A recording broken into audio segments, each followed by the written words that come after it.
25 minutes to the wedding. He was dressed to promise forever, but his heart was trying to leave the car. That's the truth Alexander couldn't escape as he sat rigid in the back of that black SUV, wedding suit sharp enough to impress a room full of strangers, yet doing nothing to steady the storm inside his chest. His tie was perfect, his shoes were polished, his future was arranged with the kind of precision people envy, and still his hands wouldn't stop shaking. From the outside, he looked like a man preparing to walk into the best day of his life. On the inside, he felt like he was walking into someone else's. The air was cool. The ride was smooth. Everything around him made sense, except him. And when he glanced at his own reflection in the window, he barely recognized the man staring back, a man who seemed ready for everything except the moment he'd been planning for months. By the end of that morning, Alexander would walk away from a wedding that cost more than most people's homes, all because of a truth he never expected to face. But right now, right here in this quiet car, he didn't know any of that yet. All he knew was the uneasiness twisting inside him, the kind that whispers, "Something about this doesn't belong to you." The kind that makes a man question the life he's about to sign his name to. And here's the part folks don't like to admit. Sometimes the world applauds a choice you were never meant to make. He was marrying a woman everyone said was right, a woman who looked perfect beside him, a woman who checked every box except the one that actually mattered. So the real question wasn't whether he was ready for the wedding. It was whether he was willing to admit, even silently, even just to himself, that a well-built life can still feel completely wrong. There was a moment, quiet, almost invisible, when Alexander lifted his eyes toward the rearview mirror and asked himself a question he didn't dare speak out loud. Why does this feel wrong? No answer came, just the sound of his own breath and the soft hum of the engine carrying him toward a life he wasn't sure he chose. His pulse jumped the second the driver said, 25 minutes to the wedding. Alexander's throat tightened. Sweat traced the edge of his hairline despite the cold air. He straightened his cuffs, but his hands were trembling. This wasn't nerves. This was something deeper, older, something he thought he buried years ago. Now here's a truth most people won't admit to themselves. Sometimes life looks perfect on paper, but feels wrong in your chest.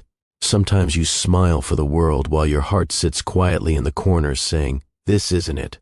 Alexander knew that feeling well, because no matter how polished his life appeared, he had never healed from the woman who slipped out of it without a trace. He was on his way to marry someone who fit his lifestyle, responsible, organized, admired.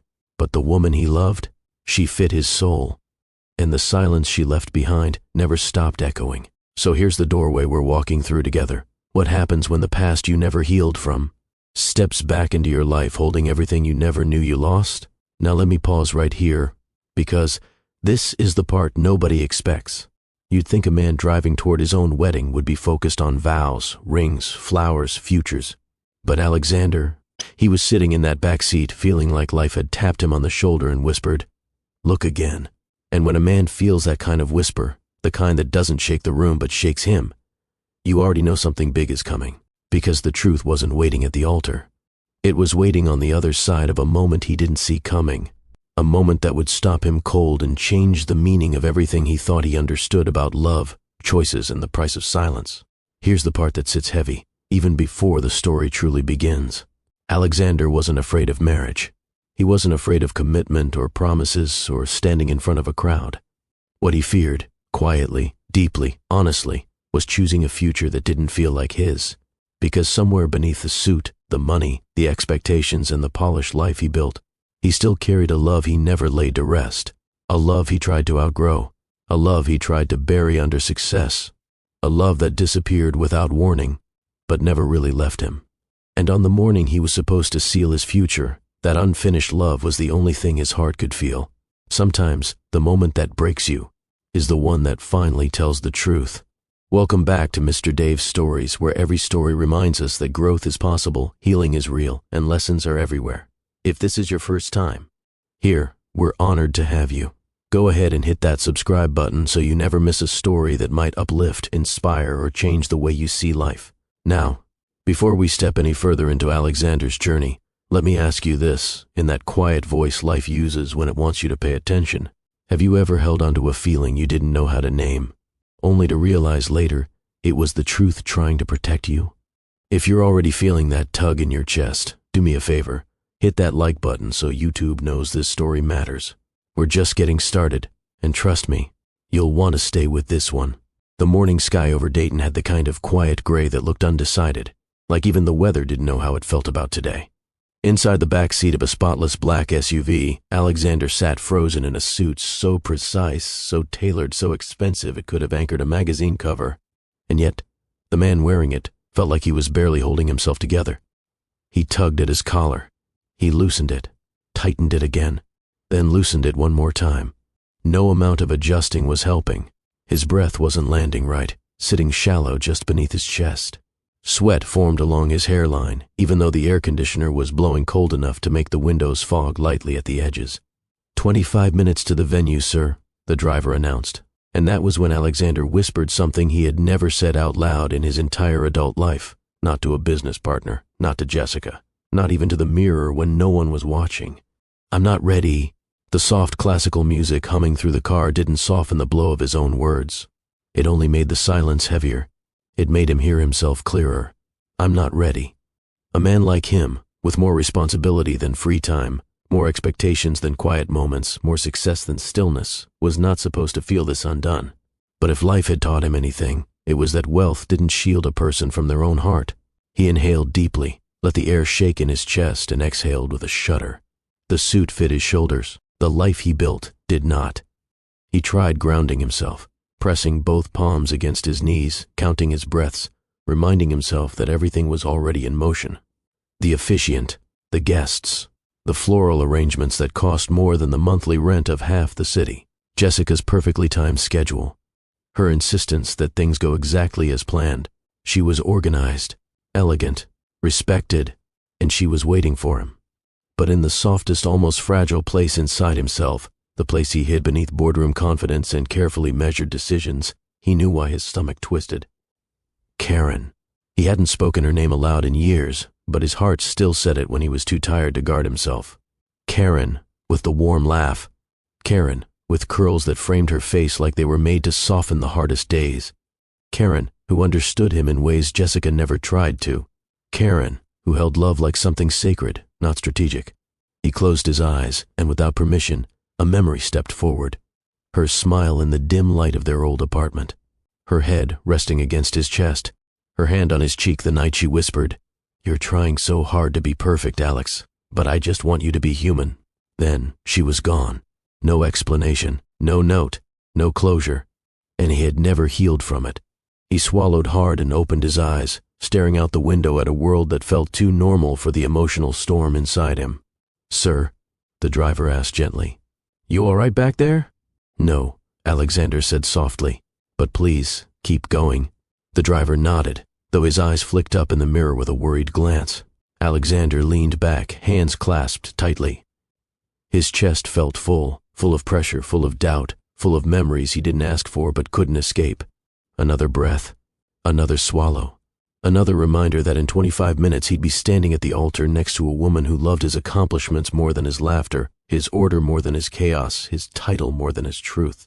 A woman who had drafted the prenup herself. A woman who never asked who he was before she met him. A woman who never asked who he loved before she arrived. He checked his reflection in the window again. His own eyes stared back at him with a question he didn't know how to answer. Why does it feel like I'm walking into someone else's life? His heart thudded, knocking louder than the engine beneath him. "Actually," he said abruptly, leaning forward, "can you stop at the gas station up ahead?" The driver blinked. "Sir, the wedding." "Just for a moment," Alexander insisted. "Please." The SUV eased off the road and into a gas station lot. The pavement glistened from an earlier drizzle, the kind that leaves tiny mirrors in the cracks. Alexander stepped out, the cool air sweeping over him like a half-hearted attempt at comfort. He walked to the side of the station, pressing both hands to the back of his neck. "Get it together, Alex," he muttered.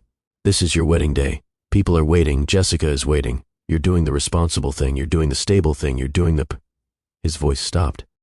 His breath stopped. Everything stopped. Across the street, a grocery store parking lot bustled with normal life, the kind of morning errands that keep a city moving. A woman struggling with a jammed shopping cart. A toddler arguing about juice. A man balancing a bag of ice on his shoulder. And then, her, Karen. Time didn't slow. It didn't stretch. It didn't warn him. It hit him all at once. She was standing there, braids neat, edges smooth, t-shirt tucked into high-waisted jeans, exhaustion on her face but strength in every line of her posture. And she wasn't alone. She held a toddler on each hip. 2 toddlers. 2 little brown-skinned children, both with curly hair, expressive eyes, and, oh God, they had his face, his jawline, his nose, his smile. Not vaguely, not somewhat, exactly. His heart crashed into his ribs so hard he staggered. He took 1 step toward the curb, then another. His pulse roared so loudly he didn't hear the passing cars. "Karen?" he whispered, voice cracking under the weight of 3 years of silence. As if sensing him, she turned. Her eyes met his, and she froze. Emily shifted uncomfortably in her arms. "Mommy, that man staring." Evan pointed boldly. "He looked like me." Karen's breath caught. Her grip tightened around both toddlers. Alexander felt everything inside collapse and rearrange all at once. "Karen," he whispered. "What? How?" But he couldn't finish. The world was already tilting. Before Karen could even form words, a white stretch limousine rolled sharply into the lot beside him, doors swinging open like a dramatic entrance cue from a stage play. Out stepped Jessica, in a full wedding gown, veil catching the breeze, eyes wide, face horrified. Her voice rose sharp enough to slice through the entire parking lot.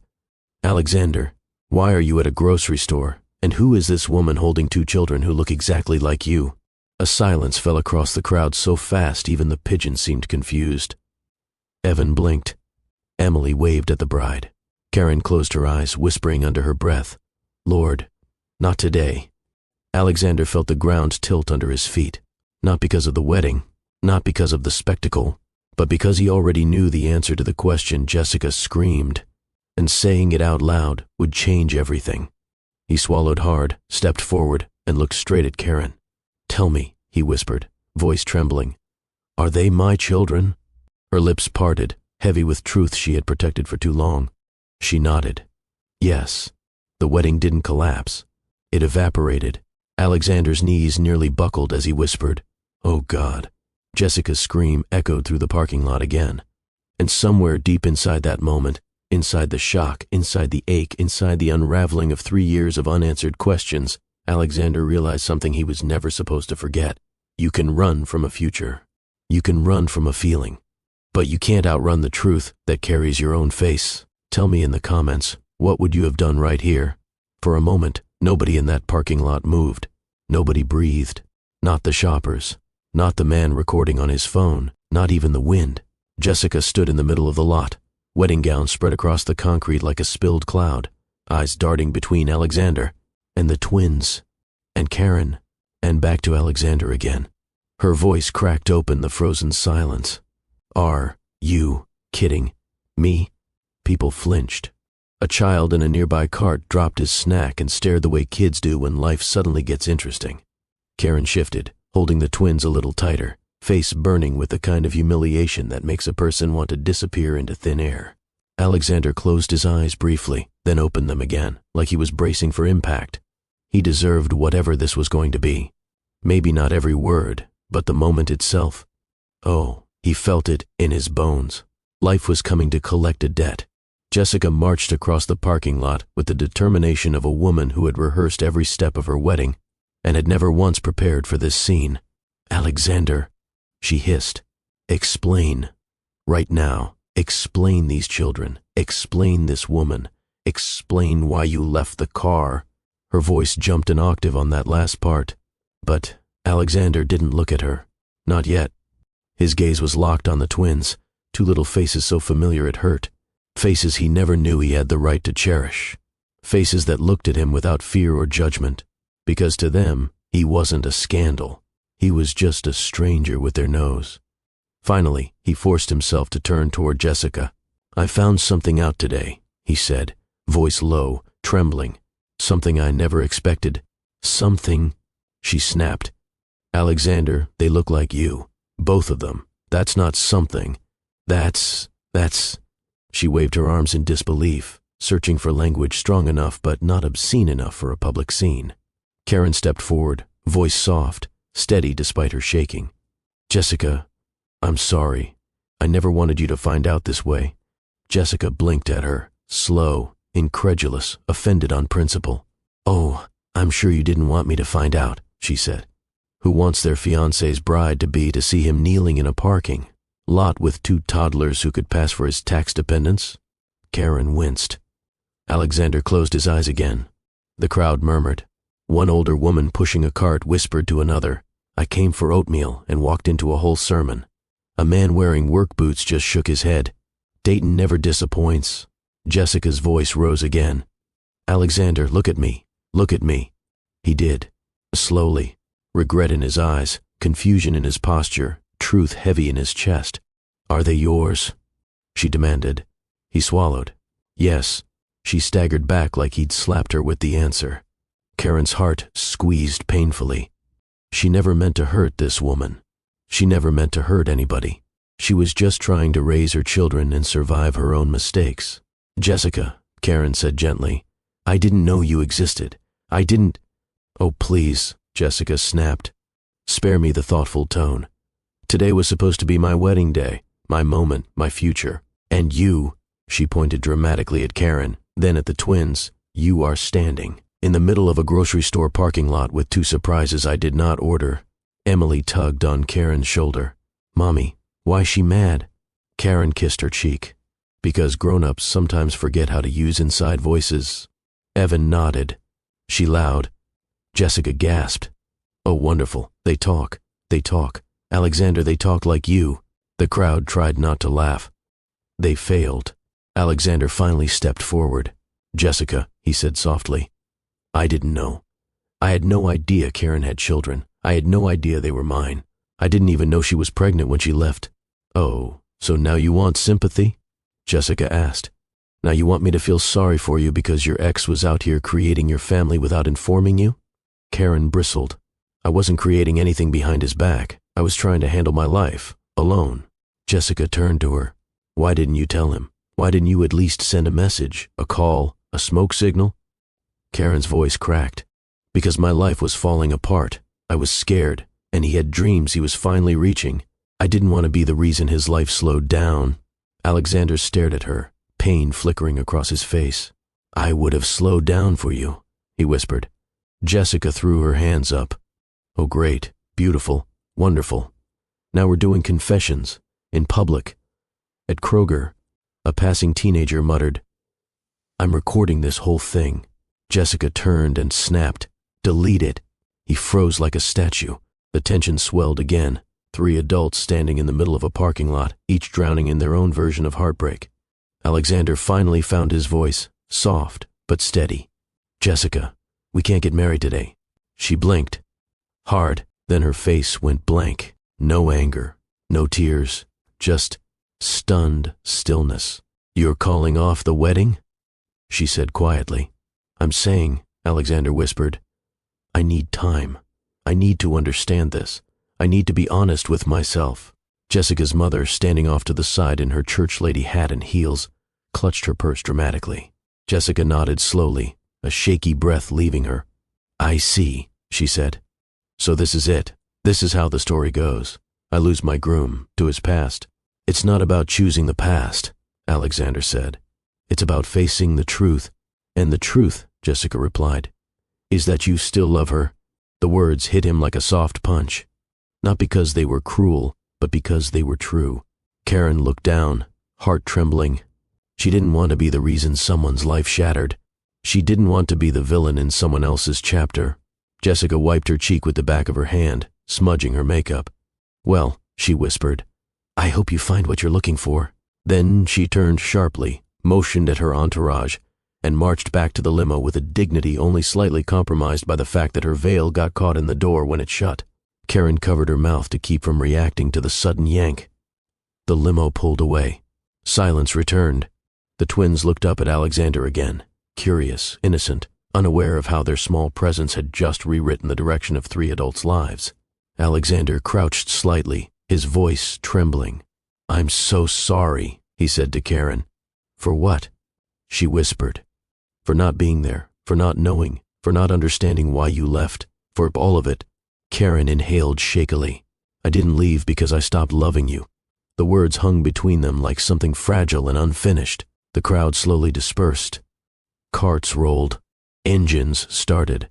Life resumed around them, as if nothing monumental had just occurred. But inside that little pocket of the parking lot, everything had shifted.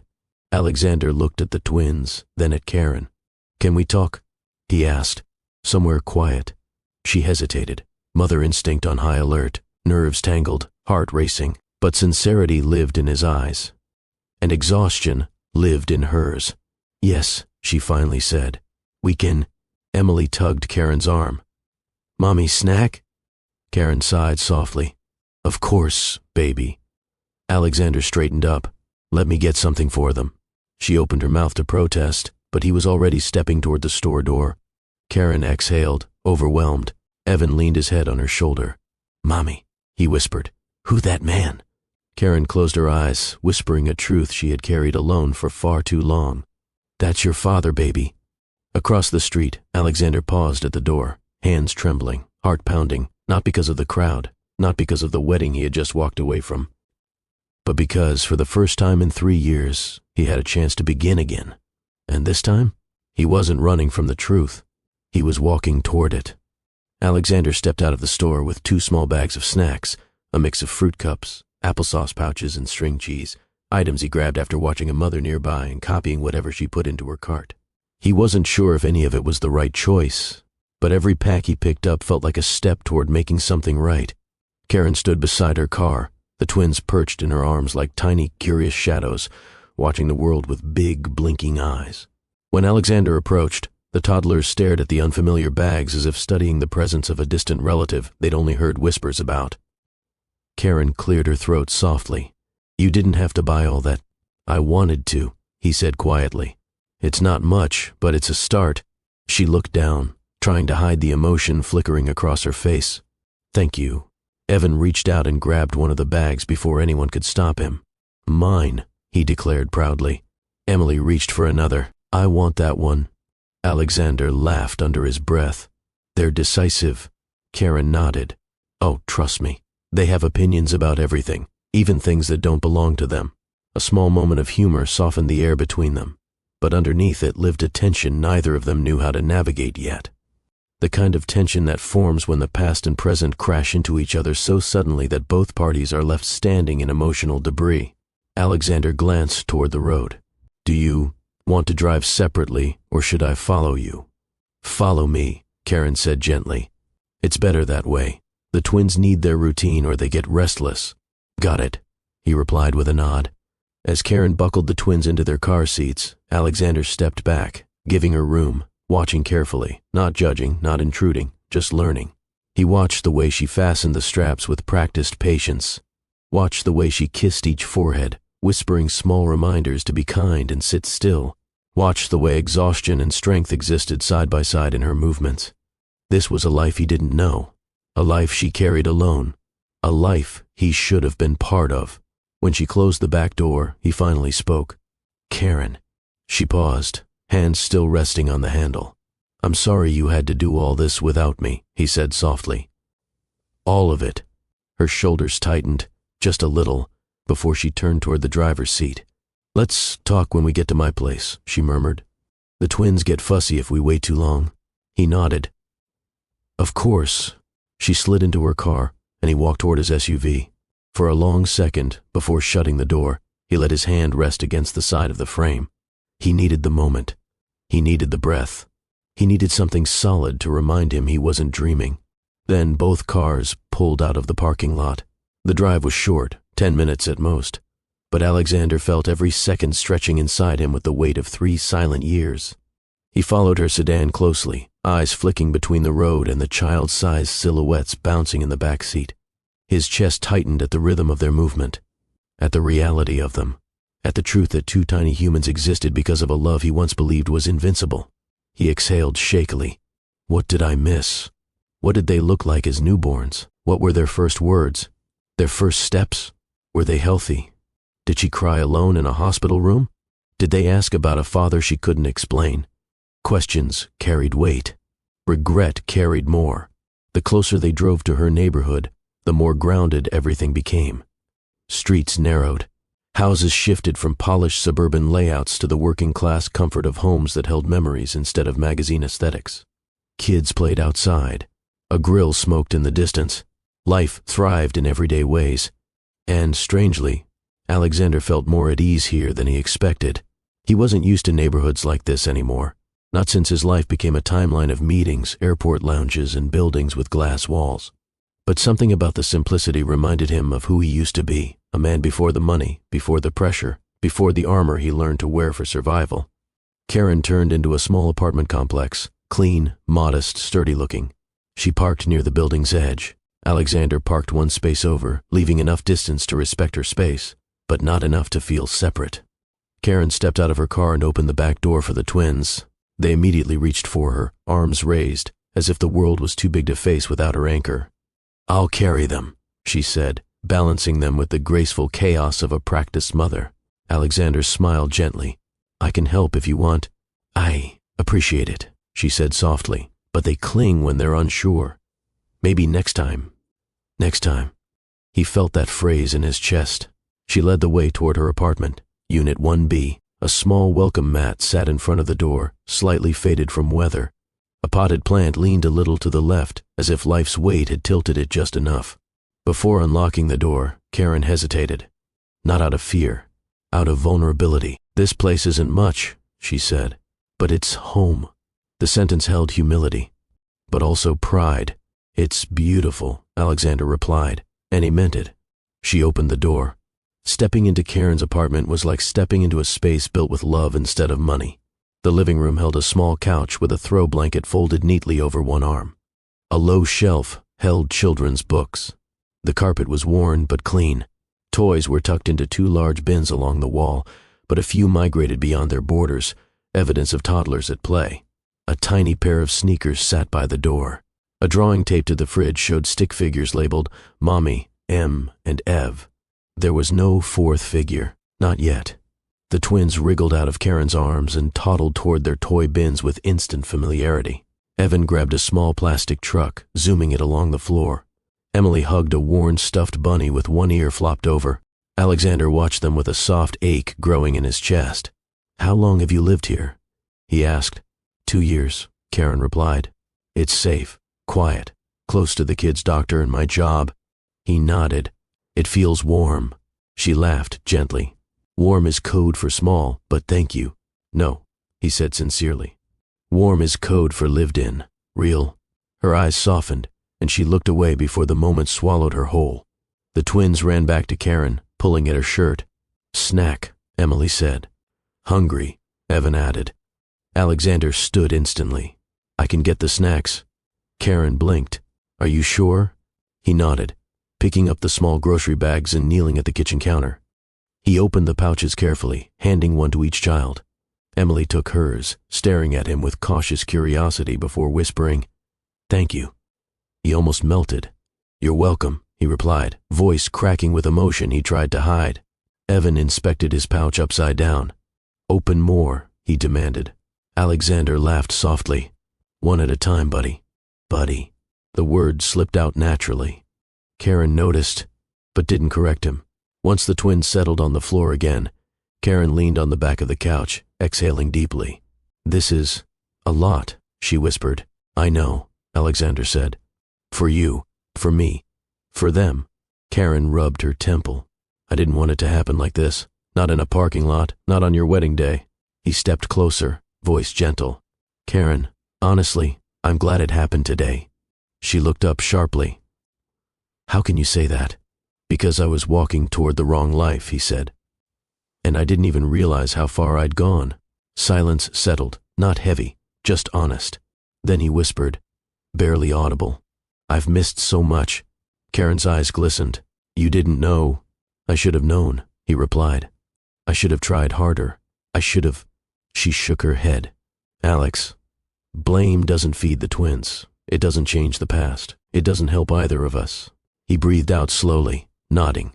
The twins looked up from the floor at the same time, both sets of brown eyes fixed on the adults standing in the living room. Emily pointed her tiny finger at him. "You stay?" she asked. Alexander's breath caught. Karen froze.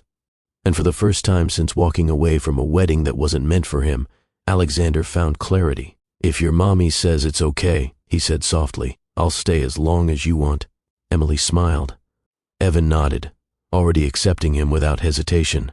Karen swallowed hard, the weight of the moment pressing gently against her heart. Outside, a car passed. Someone shut a door in the hallway. Everyday life continued, while a new chapter quietly opened inside this small apartment. What do you do when the future you planned meets the truth you can't ignore? The soft click of Karen's apartment door closing behind them felt like stepping into a different kind of world, quieter than the chaos of the parking lot, fuller than the silence of Alexander's SUV, warmer than anything he'd felt all morning. The air held traces of baby lotion, a hint of lavender from the candle on the counter, and something deeply human, a kind of lived-in peace he couldn't quite name. The twins marched in first, leading with the confidence of tiny people who believed every room on earth belonged to them. Evan went straight for his toy truck. Emily picked up her stuffed bunny like she was greeting an old friend returning from vacation. Karen lingered by the door for a moment, her hand resting lightly on the knob, as if she needed one last breath before stepping fully into this new reality. With Alexander inside her walls, her space, her life again. "You can sit anywhere," she said, exhaling softly. "Thank you," Alexander replied, his voice quiet, careful. He stepped inside slowly, like he didn't want to disturb the energy of the home she'd worked so hard to build. He glanced around, not judging, not comparing, just absorbing. The couch was small and a little worn, but covered with a soft gray blanket folded neatly over one side. A plastic bin overflowing with toys sat beside the wall. The TV remote rested on top of two children's books. The kitchen counter held a stack of mail weighed down by a sippy cup. And still, somehow, the apartment felt grounded, real, anchored in the kind of love money couldn't replicate. "Sorry about the mess," Karen murmured, smoothing her shirt. Alexander smiled gently. "Karen, this isn't a mess, this is life." Her eyes flicked toward him, surprised, almost grateful, but she didn't answer. Not yet. She walked toward the kitchen, opening a cabinet with the rhythmic grace of someone who'd done it thousands of times. "You guys hungry?" She called to the twins. "Yes," they shouted in unison. Alexander chuckled.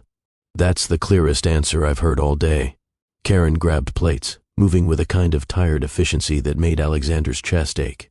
He'd never seen her like this before, moving from task to task with the practiced stillness of a woman who didn't have time to fall apart, even when she probably needed to. "Can I help?" he asked gently. Karen paused, her back to him. "You don't have to. You're a guest." "I'd rather help," he said softly. She hesitated for one more second, then nodded toward the fridge. "Okay. They usually split a fruit cup, and I heat up the rest of their lunch. Can you grab the fruit and hand me the containers?" "Of course." He opened the fridge carefully, like stepping into a sacred space. Inside were neatly arranged toddler meals, labeled with dates, alongside juice boxes, milk, and a small tub of cut veggies. Everything was simple, practical, intentional. This was a home built by survival and routine, built by her. He handed her the fruit cups. She warmed the food, plating everything with practiced speed, and soon enough, the twins were settled at their small table, eating with satisfied concentration. Evan smeared applesauce on his cheek. Emily used her spoon upside down. Karen sighed the sigh of a mother who had accepted chaos as an uninvited roommate. "You two eat like you've been running marathons," she said, wiping Evan's face. "We had snack," Evan reminded her proudly. "Yes, baby, I know. You also wore half of it on your shirt." Alexander watched the exchange with a softness he couldn't hide. "They're incredible," he whispered. Karen looked at him. Really looked. "I know," she said with a small smile. "They're a handful, but they're my whole world." He nodded slowly. "They should have been mine too." Karen froze, just for a breath, before turning back to the twins. She didn't answer, but she didn't need to. The silence carried enough truth to fill the room. As the twins finished eating, Karen set the plates aside and wiped the table with a worn dish towel. Alexander noticed the small details he'd never seen before. The way she leaned slightly on the counter, the way she exhaled more than she spoke, the way fatigue lived in the corners of her eyes. She moved like someone who had learned to carry too much without asking for help. "Karen," he said quietly, "when do you rest?" She blinked, almost startled by the question. "When they're asleep." or when I'm too tired to stay awake. That's not rest, he murmured. It's what I have, she countered. He wanted to argue, to tell her she deserved better, but he held the words.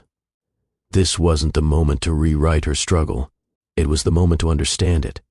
She grabbed a broom from the corner and began sweeping crumbs around the kitchen before the toddlers could stomp them into the carpet.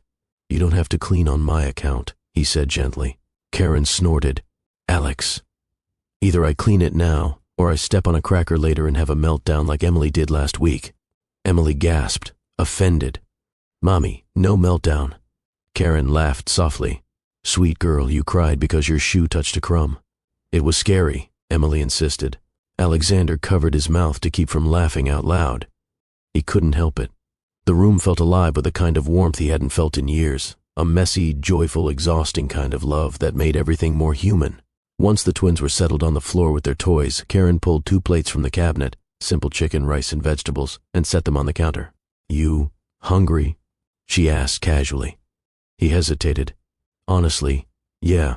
Good, she said. Sit, I'll get us water. He took a seat at the small kitchen table. It was too small for a man his size, his knees knocking lightly against the underside, but he didn't care. The moment felt intimate in the way ordinary life feels intimate. Real plates, real food, real breathing room.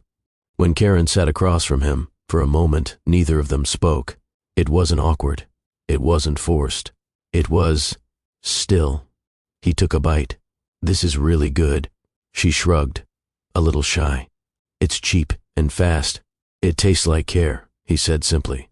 She froze again, the compliment landing deeper than he expected.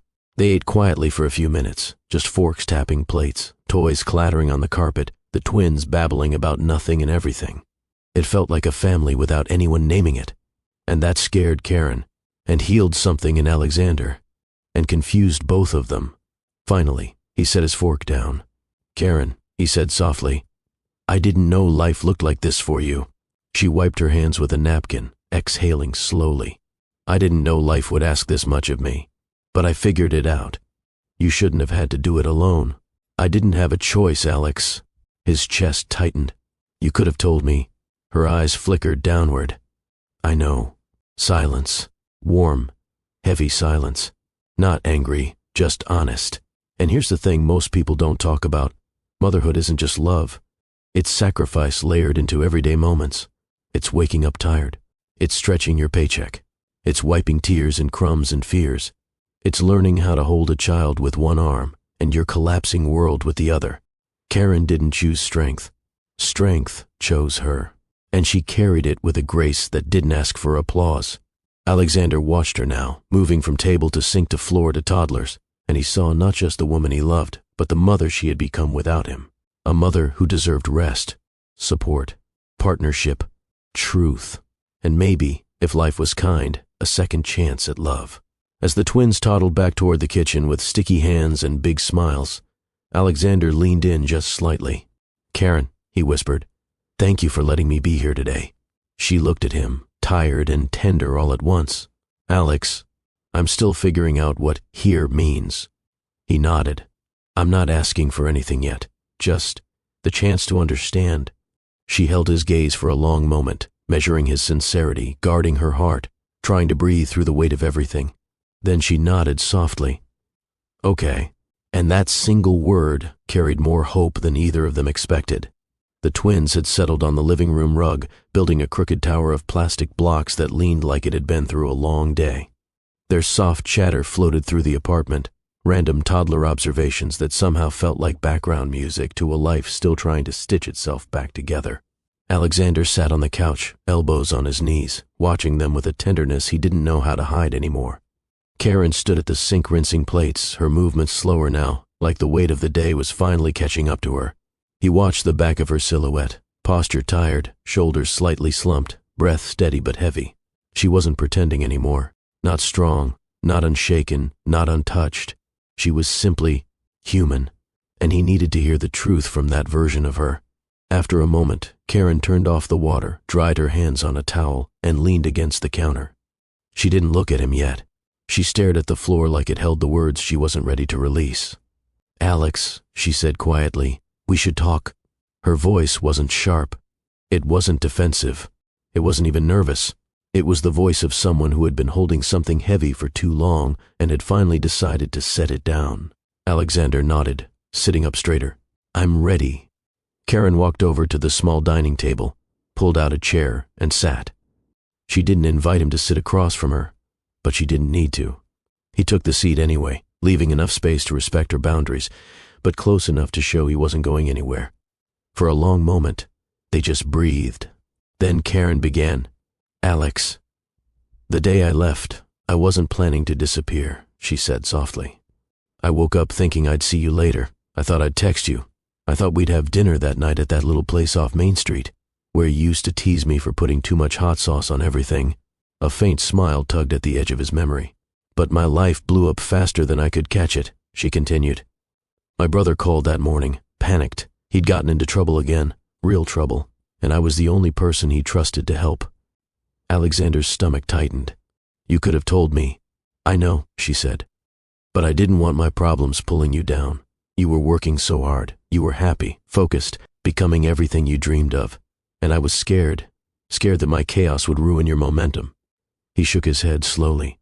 "Karen, your life wasn't chaos to me. It was just life. Our life." She exhaled a shaky breath. "I didn't trust myself to believe that." Her hands twisted in her lap, fingers knotted with guilt. "My brother's situation got worse," she continued. "He was scared, reckless, making choices that didn't make sense. I spent weeks trying to fix things, trying to protect him, trying to keep him from doing something that would ruin his future completely." She looked down. "That meant I had no space for anything else." "I would have helped," Alexander murmured. "That's exactly why I didn't tell you," she whispered. "I knew you would, and I couldn't drag you into that kind of mess, not when your life was finally getting stable." His jaw tightened. "Stable doesn't mean perfect. It doesn't mean without you." She blinked hard, swallowing emotion. "Alex, I wasn't protecting myself. I was protecting you." She paused, long enough for him to sense the shift coming. "And then," she said quietly, "a few weeks after I moved out, I found out I was pregnant." Alexander stopped breathing. Karen's voice shook. "I sat on that bathroom floor with the test in my hand, and the first thing I thought was, how am I supposed to do this? Not because I didn't love you, not because I didn't want you, but because everything around me was unstable." His heart thudded painfully. "You should have told me," he whispered, voice cracking. "I know," she said. "I know that now. But back then, all I could think was, I'm alone. My family is falling apart. My health is uncertain. His career is taking off. I can't tie him to my storms." She looked at the twins, who were now arguing gently about which block belonged where. "The further along I got," she continued, "the scarier things became." "What do you mean?" Alexander asked, leaning in. Karen drew a breath that trembled on the way out. "I had complications. The doctors were worried about Emily's heartbeat. They thought Evan might not make it. I was in and out of appointments, terrified, and the first couldn't bear the thought of you watching me go through that. I didn't want you to hope for something and lose it." Alexander's hand covered his mouth as emotion broke across his face. "You faced all that alone?" he whispered. She nodded. "I didn't want you sacrificing your entire life for a pregnancy that might not survive." He pressed his palms to his eyes, overwhelmed. "Karen, I would have chosen you, every time. I would have sat beside you at every appointment. I would have held you through every fear. I would have—" She reached out gently, touching his hand to steady him. "I know that now," she said. "But fear makes people believe they're protecting others when they're really just running." He lowered his hands, eyes red but steady. "I missed everything." Tears clung to her lashes. "Yes," she whispered. "You did, and I hate that, truly. But I also know you didn't choose to miss it." The twins toddled over with their tower of blocks, proudly presenting it like a masterpiece. The moment brought a soft warmth back into the room, childlike joy, innocent timing, a reminder that life had pieces worth rebuilding. Alexander smiled at them through the ache. "That's amazing," he said, helping steady the leaning tower. When they scampered back to the rug, he turned to Karen again. "Do they know anything about me?" he asked carefully. She hesitated. "They know they have a daddy. I just didn't know what story to tell before today." He nodded, absorbing the truth with a quiet heaviness. "Karen, I don't blame you," he finally said, "but I'm grieving what I missed." Their first smiles, their first laughs, their first steps, their whole world before today. Her voice broke. I'm grieving it too. He reached for her hand, not forcefully, not assuming, but offering. She let him hold it. It wasn't a romantic gesture. It wasn't a promise. It was simply two people acknowledging a truth they had both been carrying in separate rooms of their lives. They lost time. They lost moments. They lost pieces of themselves they didn't know how to reclaim. And now, they were trying to rebuild something fragile without knowing the shape of it yet. Alexander squeezed her hand gently. Karen, I'm not asking for the past back. I know that's impossible. But I want to know them now. I want to earn my place in their life. I want to be someone they can reach for without confusion. Karen's lip trembled, but she nodded. And I want to understand you, he added softly. Not the version I remember, not the memory I held on to. The woman you are right now. For the first time since he walked into her apartment, she let her shoulders relax, just slightly, but enough for him to notice. Okay, she whispered. We can try.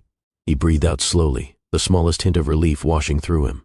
The twins knocked over their block tower again, laughing hysterically, as if they had discovered a new sport. Alexander watched them with a warmth growing in his chest, a mixture of awe, sorrow, hope, and newfound purpose. Karen watched him watching them, and for the first time that day, she allowed herself to imagine what life could look like with him in it again, not as the man she left, but as the father standing in her living room now. For a moment after Karen's aunt left, the apartment felt unusually still, not empty, not tense, just suspended, like the walls themselves were trying to catch their breath. The twins sat on the rug, stacking blocks into another leaning tower, humming a tune they made up on the spot. The sunlight drifting through the blinds painted soft stripes across the carpet, turning the small space into something that felt almost gentle. Alexander watched the twins with a quiet fascination, like every small movement, every expression, every wobbling block held a meaning he hadn't learned to read yet. He rested his forearms on his knees, leaning forward slightly, not wanting to miss anything. Karen stood near the kitchen counter, arms lightly folded, eyes drifting between the twins and Alexander. She wasn't sure what surprised her more, that he looked so natural sitting there, or that she felt surprisingly calm with him inside her home again. But beneath the calm was something else too, something she hadn't named yet, because she wasn't sure if she was ready to trust it. You okay? Alexander asked softly, breaking the silence without disrupting it. Karen exhaled, just taking it all in. He nodded. Me too. Emily suddenly stood up and toddled toward Alexander with quick little steps. She bumped into his knee and held out a block. He blinked. Is this for me? Emily nodded, serious as a judge. You build. Karen smothered a smile. She doesn't invite just anyone into block time. Alexander held the block delicately, almost reverently. Okay, what do I build? Tower, Emily declared. High, Evan added loudly, as if this were an architectural mandate. Alexander shifted onto the rug, sitting cross-legged beside them. Karen watched, surprised by how naturally he blended into their rhythm. He didn't try too hard. He didn't force himself into their space. He simply followed their lead.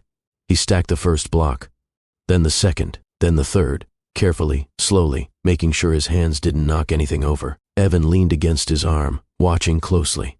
Emily sat in his lap like she'd decided that was her new seat in life. High, Evan repeated. We're working on it, Alexander said with a soft laugh. Karen felt something warm flicker through her chest, tender, scary, familiar. She leaned against the counter as she watched them, this man she once loved building a toddler tower while wearing half a wedding suit. A cufflink still glinted on his wrist. Applesauce stained the hem of his shirt. His hair was slightly out of place from the twins tugging at him earlier. He looked nothing like the polished millionaire she used to know. But he looked more like home than he had in years.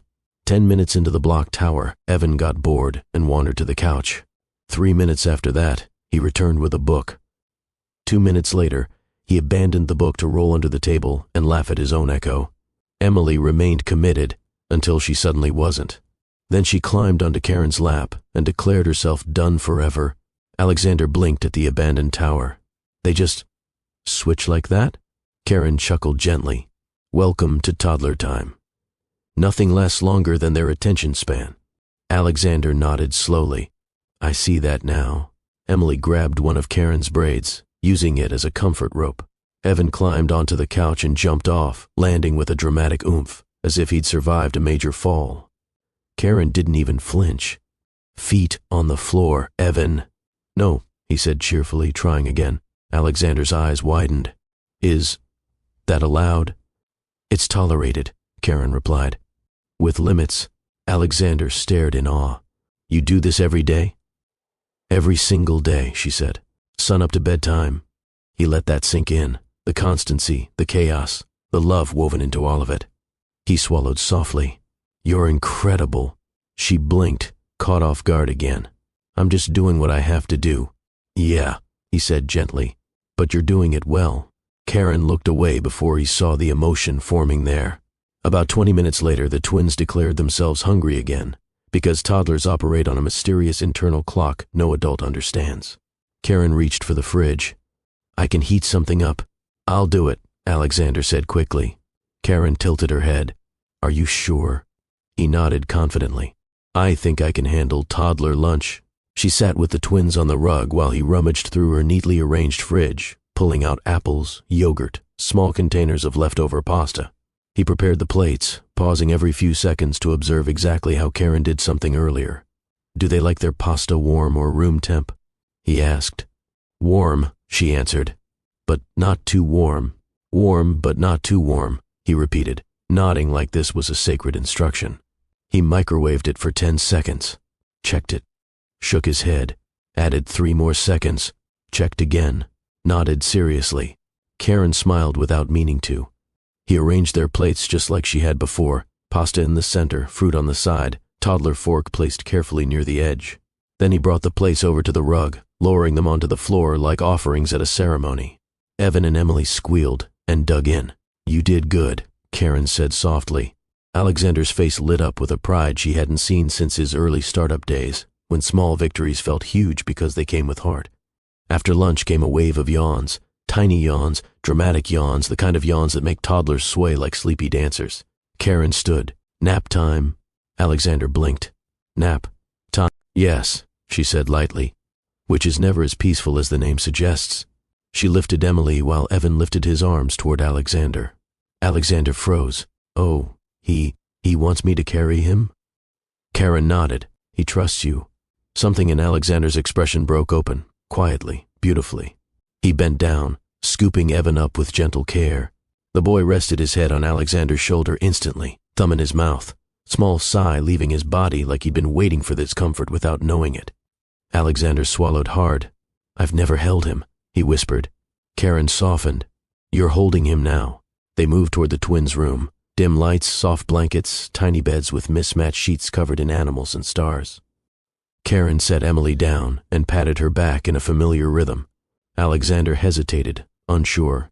Karen whispered, sit with him for a minute. Just be there. He did. Evan curled into him, eyes fluttering shut, trusting him without hesitation. Alexander rested his hand on his son's back and felt the rise and fall of his small breaths. He didn't say anything. He didn't need to. His entire world was rearranging itself right there in that dim room. Once the twins finally slept, after 3 stories, 1 spilled water cup, and 2 toddler negotiations, Karen and Alexander stepped quietly into the hallway. For a moment, they just stood there, listening, breathing, processing. Karen leaned against the wall. Nap time is usually my break. Alexander nodded.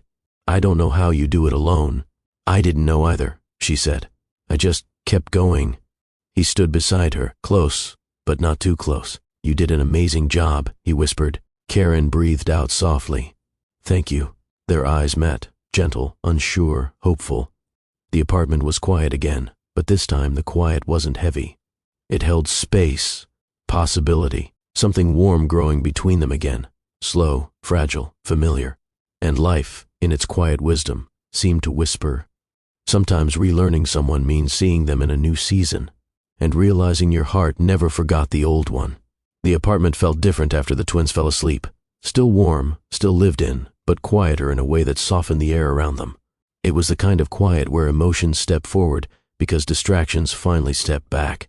Karen stood at the end of the hallway, arms loosely folded, her eyes lingering on the closed door of the twins' room.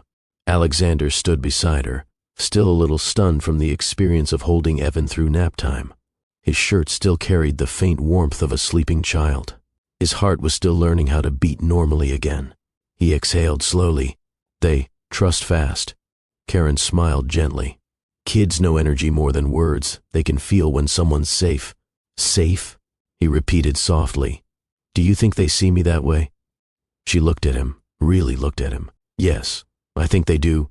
The hallway light glowed softly across her face. For a moment, neither of them moved. They just stood there, breathing in the same space, letting the newness settle. Alexander cleared his throat lightly. Can we talk more about us? Karen's shoulders rose with a slow inhale. Yeah, we should.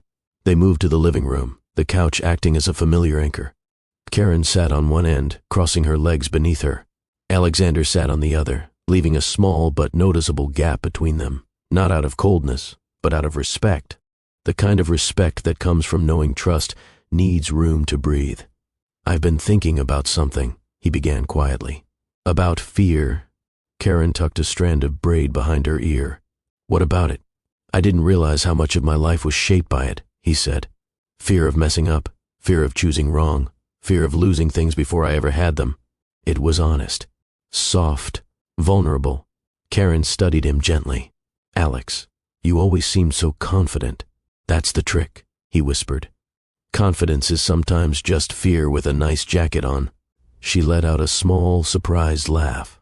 The sound loosened something inside both of them. He continued, When you left, it destroyed me in ways I didn't know how to talk about. I thought I wasn't enough for you. I thought you outgrew me. I thought love wasn't something I knew how to do right. Her eyes softened. Alex, I buried myself in work because success was the only place where I didn't feel lost, he said. But every promotion, every deal, every achievement felt smaller than the space you left behind. Karen looked down at her hands. I didn't know you felt all that. I didn't know how to say it, he admitted. I was scared of sounding weak. She shook her head. Feelings aren't weakness. No, he agreed softly. But it took losing you to learn that. The silence afterward wasn't heavy. It was a breath being held, a heart leaning forward carefully. Karen spoke next. You weren't the only one afraid, she said. I was terrified, every single day, terrified of failing you, failing the twins, failing myself. Her voice trembled. When the doctor told me they might not survive, something inside me broke. I felt like if I told you, I'd be handing you grief you didn't ask for. I thought keeping you away would protect you. Alexander swallowed hard. But it didn't protect you. She nodded, tears building in her eyes. No, it didn't. And it didn't protect me either, he whispered. It just broke both of us separately. The truth settled between them, raw but no longer sharp, just real. Karen wiped her cheek softly. Alex, I'm still scared. Of letting you back in, of getting hurt again, of mixing our lives when everything is already fragile. He moved an inch closer, not enough to crowd her, just enough to be felt. I'm scared too, he confessed, but I'm more scared of not trying.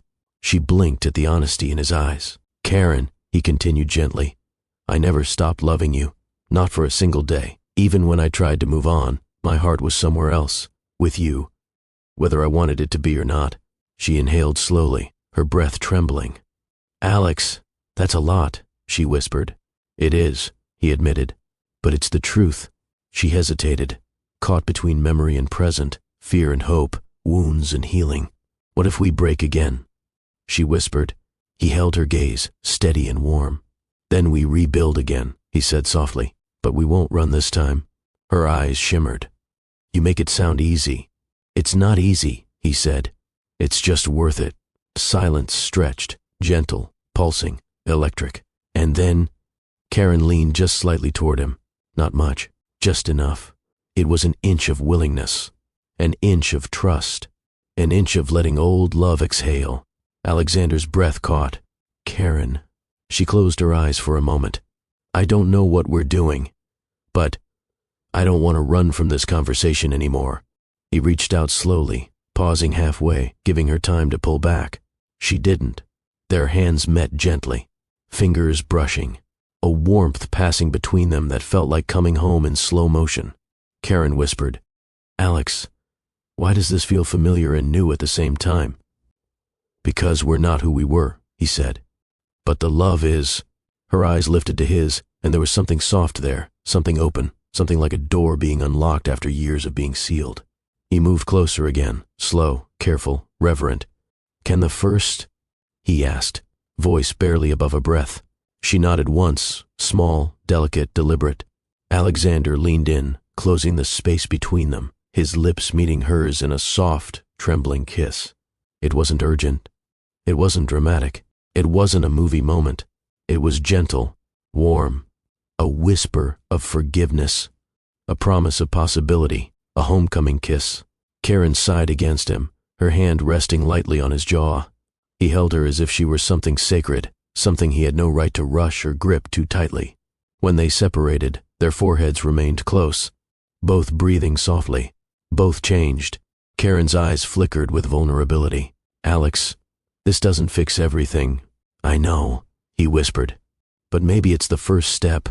Her thumb brushed his hand. Maybe. They stayed there, quiet, warm, close. But then Karen's phone rang on the coffee table, sharp and unexpected. They both turned. The screen lit up. Jessica. Karen froze. Why is she calling again? Alexander's chest tightened. I don't know. The phone buzzed again. Answer it, Karen whispered. It might be important. Alexander hesitated, then picked up the phone. Hello? Jessica's voice entered the room, strained, emotional, unsteady. Alexander. I'm sending you something. What is it? He asked. A picture. His phone chimed. A photo appeared, his face drained of color. Karen's heart dropped. Alex, what is it? He turned the phone so she could see. It was the photo from earlier, the parking lot moment where he knelt in front of the twins. But in the reflection behind them, dim but unmistakable, stood a man. Watching them. Karen's breath caught. Her voice cracked. That's my brother. Her pulse quickened.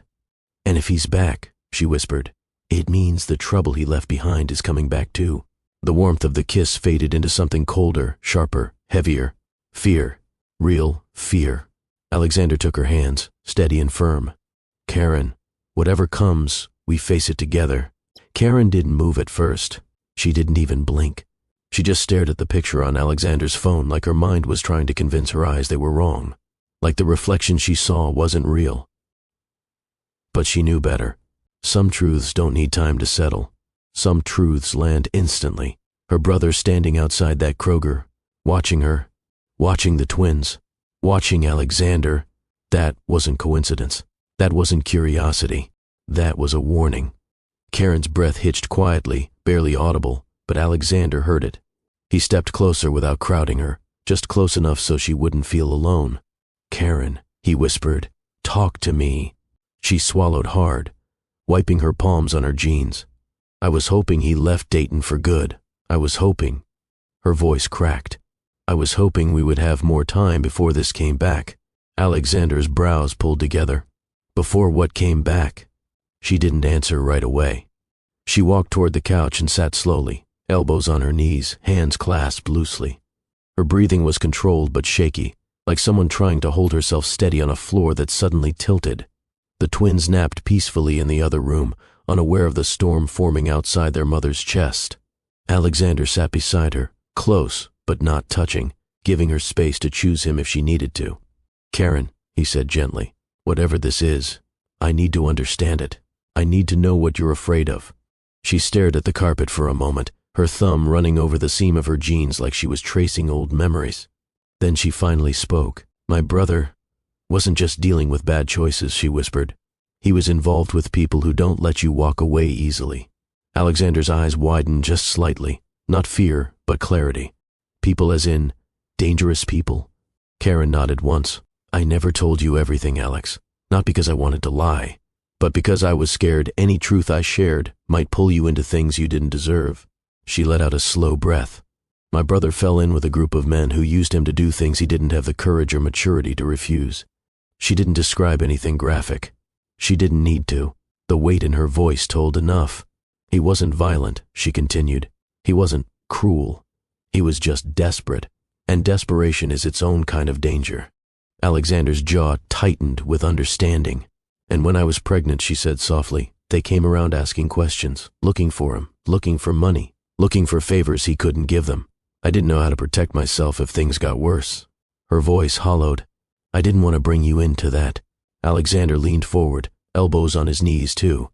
Karen, you were going through all that while pregnant? Yes, she didn't sugarcoat it. And I thought staying away from you was safer, for you and the twins, especially when the doctors kept scaring me with news I didn't know how to process. I didn't want to drag you into something that felt like it could explode at any moment. He closed his eyes for a second, pain flickering across his face. Not anger at her, not frustration, just heartbreak for the world she had survived alone. And now? He asked softly. Why do you think he's back now? Karen hesitated. Then, if he showed up in that parking lot, it means whatever he ran from caught up to him. The room grew still. Alexander placed a hand on the couch between them, not touching her, but open, an unspoken offer. Karen, are you scared he'll bring trouble to your door? Her voice barely rose above a whisper. Yes. And to the twins? Her breath broke. Always. Alexander shifted, closer, decisive. Then listen to me. His voice held something new now. Something firm, protective, grounded.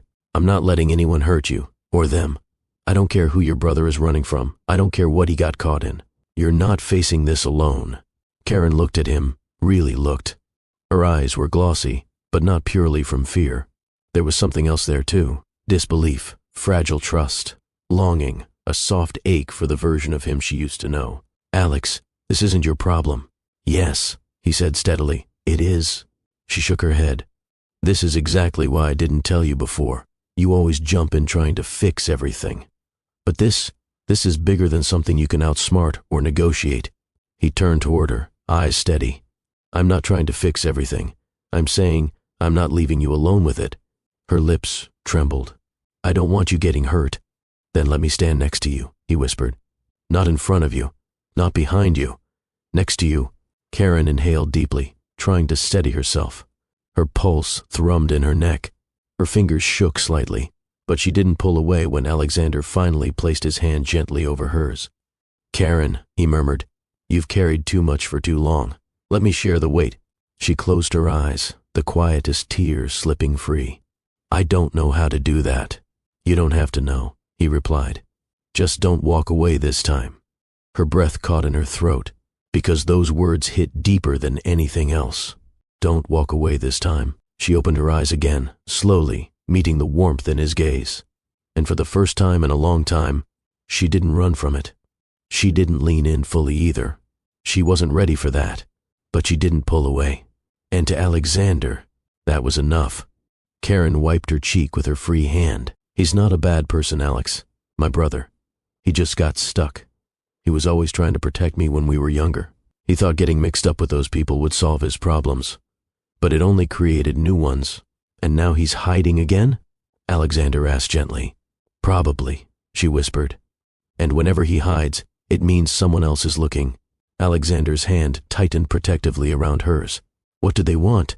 Money, most times, she said. Or loyalty, or silence, or favors. Her voice grew faint, and he can't give them what they want anymore, so they'll come looking for whatever's left. Her eyes drifted toward the twins' door. My biggest fear, she whispered, is them getting caught in something they don't even understand. Alexander's expression shifted. No panic, no recklessness, just a deeply rooted determination. Then he said softly, Karen, I'll protect them. I promise. Her shoulders slumped, the weight of her fear finally having a place to land. But Alex, she whispered, you don't know how dangerous this can get. Yes, he murmured, I do. She blinked. How? He exhaled. Because I know what a man looks like when he's running from something he can't control. I saw it today in that window reflection. Karen stared at him with quiet shock. You recognized him? She asked. I recognized the look, he said. It's the same look you had when you left me 3 years ago. Her breath stilled. Then she whispered, I'm sorry. Don't apologize, he said softly. Just let me stay. She looked at him for a long, trembling moment. Then she nodded. Slow, small, but real. The room eased into a gentle silence again, not peaceful but necessary. A rebuilding kind of quiet. We're figuring this out kind of quiet. The twins slept behind their door, two tiny lives unaware of the promises forming in the living room. Fear doesn't always mean danger. Sometimes fear is the memory of the storms you survived alone, meeting the possibility of not having to survive the next one by yourself. Alexander squeezed Karen's hand once more. "We'll figure this out," he whispered. She breathed deeply. "Together?" He smiled gently. "Together." And the moment held. Soft, hopeful, scared, healing. A beginning, born in fear, growing in trust. If you're still watching, leave a heart emoji in the comments so I know you're here for the healing. The apartment felt different that afternoon. Still warm, still lived in, still filled with the quiet soundtrack of two toddlers breathing through their nap. But something underneath the air had shifted. Not heavy, not dark, just alert, like the walls themselves were leaning in, listening for what came next. Alexander stood near the window, one hand resting lightly on the edge of the curtain.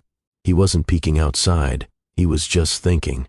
The kind of thinking a man does when he realizes life is no longer something happening to him. He has to step in and shape it, direct it, protect it, earn it. And for the first time in years, he felt that responsibility in his bones, not for a company, not for an image, not for investors or shareholders, but for a woman he still loved, and for two children who carried his face like a blessing he hadn't known he needed. Behind him, Karen sat at the small kitchen table, elbows on the wood, her fingers rubbing slow circles against her forehead. Not crying, not spiraling, just tired. The kind of tired that comes when someone has been holding their world together alone for too long. The silence between them wasn't uncomfortable. It was honest, and honesty comes with its own kind of weight. Alexander turned from the window, walked slowly to the table, and pulled out the chair across from her. "Can I sit?" he asked softly. Karen didn't look up, but she nodded. "Yeah, you can sit." He eased into the chair, studying her expression. Her shoulders had dropped since the last conversation. Her breaths were long, controlled, but carrying tension. And when she finally lifted her face, her eyes showed the truth her voice hadn't admitted yet. She was afraid. Not terrified, not overwhelmed. Just bracing. And bracing alone is one of the most exhausting forms of survival. "Karen," he said gently, "talk to me." She swallowed hard, her fingers tightening around each other. "It's just, everything is happening so fast. One minute I'm buying groceries. The next minute my past is showing up in a window reflection like some warning sign." Alexander nodded slowly. "I saw him too." And, not ignoring it, she exhaled, eyes drifting briefly toward the twins' closed bedroom door. "I don't want anything happening to them. Ever." That did something to him. Deep, primal, protective. He leaned forward, elbows on the table. "Nothing will happen to them. Not while I'm here." Karen stared at him, her gaze flickering with something between disbelief and relief. "Alex, you just found out about them today. You don't have to." "I'm their father," he cut in calmly. "I may have missed 3 years, but I'm not missing anything else, and I'm not letting anyone bring trouble to your door again." The firmness in his voice didn't startle her. Instead, it softened something inside her, something she'd been holding with both hands for years, but she still whispered, "You don't know how bad things got." "Then explain it to me," he said. "All of it. So I know how to prepare." He wasn't asking from judgment. He wasn't asking from curiosity. He was asking like a man building a shield. Karen hesitated, eyes drifting toward the floor. "Before I talk about him, I need to know something." "Anything," Alexander said. She breathed in. "Why are you still here?" The question wasn't dramatic. It wasn't needy. It was legitimate. From her perspective, he had every reason to walk away. Broken wedding, shocked reputation, a complicated past catching up. Yet he remained. Alexander didn't answer immediately. He rubbed his thumb gently across the wooden tabletop, gathering his words, not to sound perfect, but honest. "I'm here," he said softly, "because the second I saw those two little faces, something shifted inside me. Something opened, something anchored. And when I looked at you, it felt like my whole life had been turned in the wrong direction for 3 years. And suddenly, I was facing north again." Karen's breath trembled. He continued, "I'm not going anywhere. Whether your brother shows up, whether the past knocks on the door, Whether things get messy, I'm staying. She blinked fast, breaking before she wanted to. Alex, I don't want you hurt. You won't hurt me by letting me in, he said. But you might hurt yourself if you don't. She let out a slow, trembling exhale, the kind that releases the air a person has been holding too tightly for too long. Okay, she whispered. Then let's talk. But before she could open up, Alexander gently lifted a hand. Before we get into the heavy stuff, I need to put a few things in place, just to help you breathe. Karen frowned slightly. What do you mean? Safety, he said simply. Alex, Karen, he said gently but firmly. I'm not panicking. I'm preparing. There's a difference. She quieted. He stood and walked toward the front door, not opening it, just examining it with quiet focus. Your lock is decent, but you need something that reinforces from the inside. I can install one. Nothing complicated. Karen raised a brow. You know how to install things? He turned, giving her a look that mixed humor with faint offense. Karen, I may be wealthy, but I'm not helpless. She smiled despite her stress, a soft curve of the mouth that warmed the room. Alexander continued, I'll also get a video doorbell. Something discreet. You'll be able to see anyone who comes by. And I'll make sure you have a safety app, so if anything feels wrong you hit one button and it alerts me immediately. You don't have to. I do, he said again, quieter. Because the first want to. Her eyes softened. He added, and before you worry, none of this is me trying to take control. It's me trying to make sure you feel safe enough to breathe again. Karen pressed her lips together, overwhelmed but steady. Okay, she said softly. Thank you. Alexander nodded once, then returned to the table. He didn't push her to talk yet. He waited, patient, calm, present. Finally, she spoke. When my brother got in trouble, she said slowly, he wasn't just making mistakes, he was making enemies. And when the twins were born, I couldn't take any chances. Alexander leaned in slightly. Did anyone come after you? No, she said, but I worried they could. Our last name, it carried the kind of weight I didn't want around babies. Does he still owe people? Alexander asked carefully. Karen shook her head. I don't think so, but with him, you never know. Alexander absorbed that, not panicking, calculating, protective. And seeing him today, she continued, means he's back in Dayton. It means he's close. Her voice wavered. And when my brother shows up without warning, something is usually wrong. Then we take this seriously, Alexander said. Karen looked up. We? Yes, he said, eyes steady. We. Something inside her chest eased. Just a little, but enough. He reached across the table, not taking her hand, just placing his fingers close enough for her to meet him if she wanted. She did. Her hand slid into his, warm, tired, familiar. You're not facing this alone, Alexander whispered. Not anymore. Silence settled between them, a soft, shared silence, the kind that signals two people choosing to walk through fear together instead of letting it wedge them apart. Just then, a small sound crackled through the apartment, a toddler's sigh from the bedroom, followed by a second one. The twins were drifting into deeper sleep, their little bodies rolling lightly against each other. Karen turned her head toward the door and smiled. They sleep like puppies. They always have. Alexander smiled too. I noticed. She looked back at him, her expression softer. You're good with them. Better than I expected. He chuckled under his breath. I wasn't sure I would be. But the moment Evan grabbed my sleeve and Emily thanked me for grapes, he shook his head. I think they claimed me before I even introduced myself. Karen's eyes glistened, not with fear this time, but with something hopeful. For a moment, everything felt simple again. Natural. A day that had begun in chaos now held a strange peace. Fragile, yes, but real. Alexander squeezed her hand gently. Whatever comes next, whatever your brother wants, we'll face it. I promise you that. Karen inhaled slowly, letting the reassurance sink into the places fear had lived. Alex, she whispered. Yes? Thank you for stepping up. He shook his head. I'm not stepping up. I'm stepping into what always should have been mine to do. Her breath caught. And there it was again. Romance without force, intimacy without explanation, the kind of quiet connection that didn't need sparks to feel warm. Sometimes healing starts with one simple truth. You don't have to face the past alone. Not when love chooses to stay. For a while after their conversation, the apartment felt too quiet. Not uncomfortable, not eerie, just the kind of quiet where you know the day hasn't shown its real intentions yet. The twins were still asleep in their small room, the steady hum of the box fan drifting under the door. Outside, the afternoon sun filtered through thin curtains, painting soft rectangles of light across the living room floor. And in that space, warm, lived in, a little messy in a way that felt human, Karen sat with her phone face down on the table. Alexander noticed. He sat across from her again, posture calm, hands folded loosely in front of him. He wasn't hovering. He wasn't crowding her. He was present.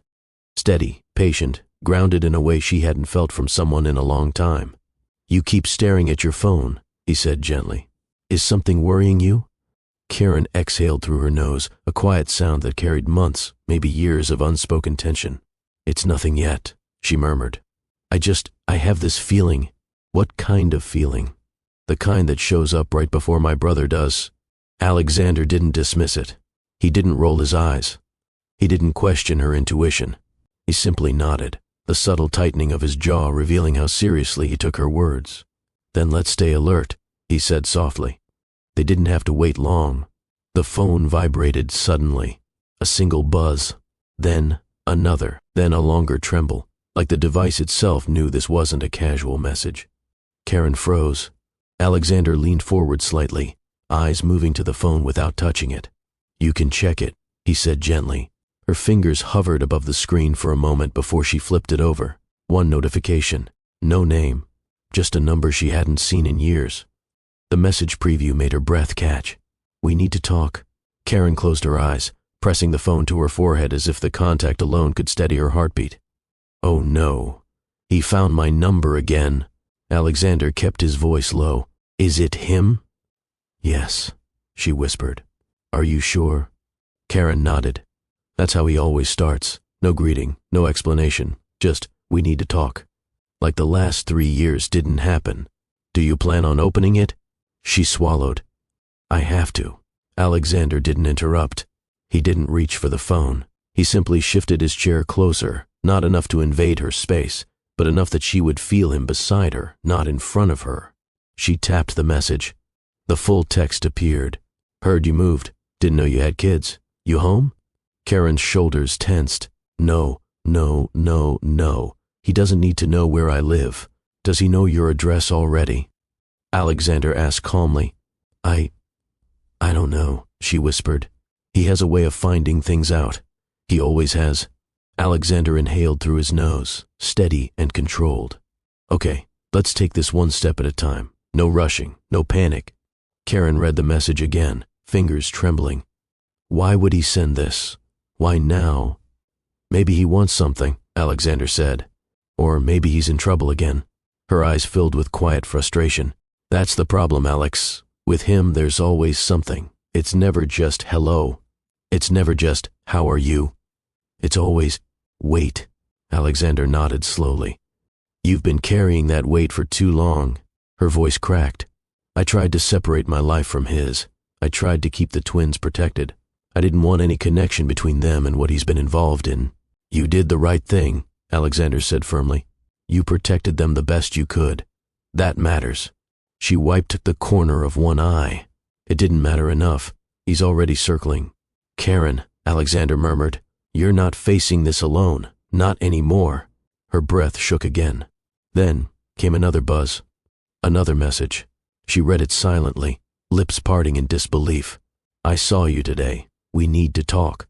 Don't ignore me." Alexander saw the shift in her expression. "What did he say?" Karen turned the phone so he could read it. The moment he saw it, his posture straightened. "He was watching you," Alexander said softly, eyes narrowing. "He didn't approach. He didn't call out. He just watched." Karen nodded shakily. "That's exactly what he does. He waits. He tests the waters. He tries to see if I'll react." "Did he used to do that before?" Alexander asked. She nodded again. Whenever he got into trouble, he'd hide in the background first, never up front, never direct. He wanted to know if home was safe before stepping in. Alexander leaned back slightly, his mind working quietly through the pattern.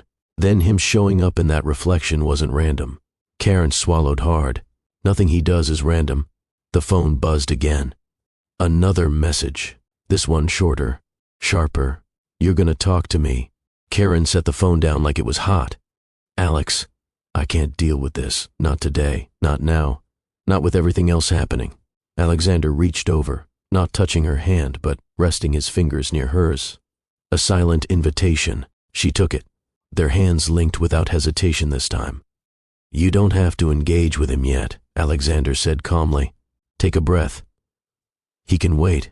Karen shook her head. That's the thing. When he says something like that, he doesn't wait. He gets restless. He starts showing up places. He starts calling from random phones. He gets unpredictable. Alexander listened closely, not interrupting. His jaw tightened with concern, but his voice stayed grounded. What happened the last time he showed up like this? He asked gently. Karen took a shaky breath. He was desperate. He made bad decisions, and those decisions fell back on my mother. I had to deal with the aftermath, bills, calls, people looking for him. I was pregnant and terrified. Alexander's eyes softened. And you were dealing with all of that alone? She nodded weakly. I didn't want his chaos touching the babies. Or you. He squeezed her hand gently. You didn't deserve that. And you shouldn't have been alone. She blinked hard, emotion rising. I didn't know what else to do. I just kept moving and praying he wouldn't drag me back into whatever mess he had created. Alexander leaned a little closer, lowering his voice. Karen, listen to me. You're not that woman anymore. You're not running alone. You're not shielding the twins by yourself. I'm here. I'm in this. Another buzz. This time, Karen didn't reach for the phone. Alexander held her gaze. You don't have to reply. Not yet. Karen's breathing slowed as she steadied herself. Alex, I'm scared he'll show up here. If he does, Alexander said evenly, he won't get past the door, and he won't get near the twins. Something in her chest eased at the certainty in his voice, not the loud kind of certainty, the steady, dependable kind. Do you think I should message him back? She whispered.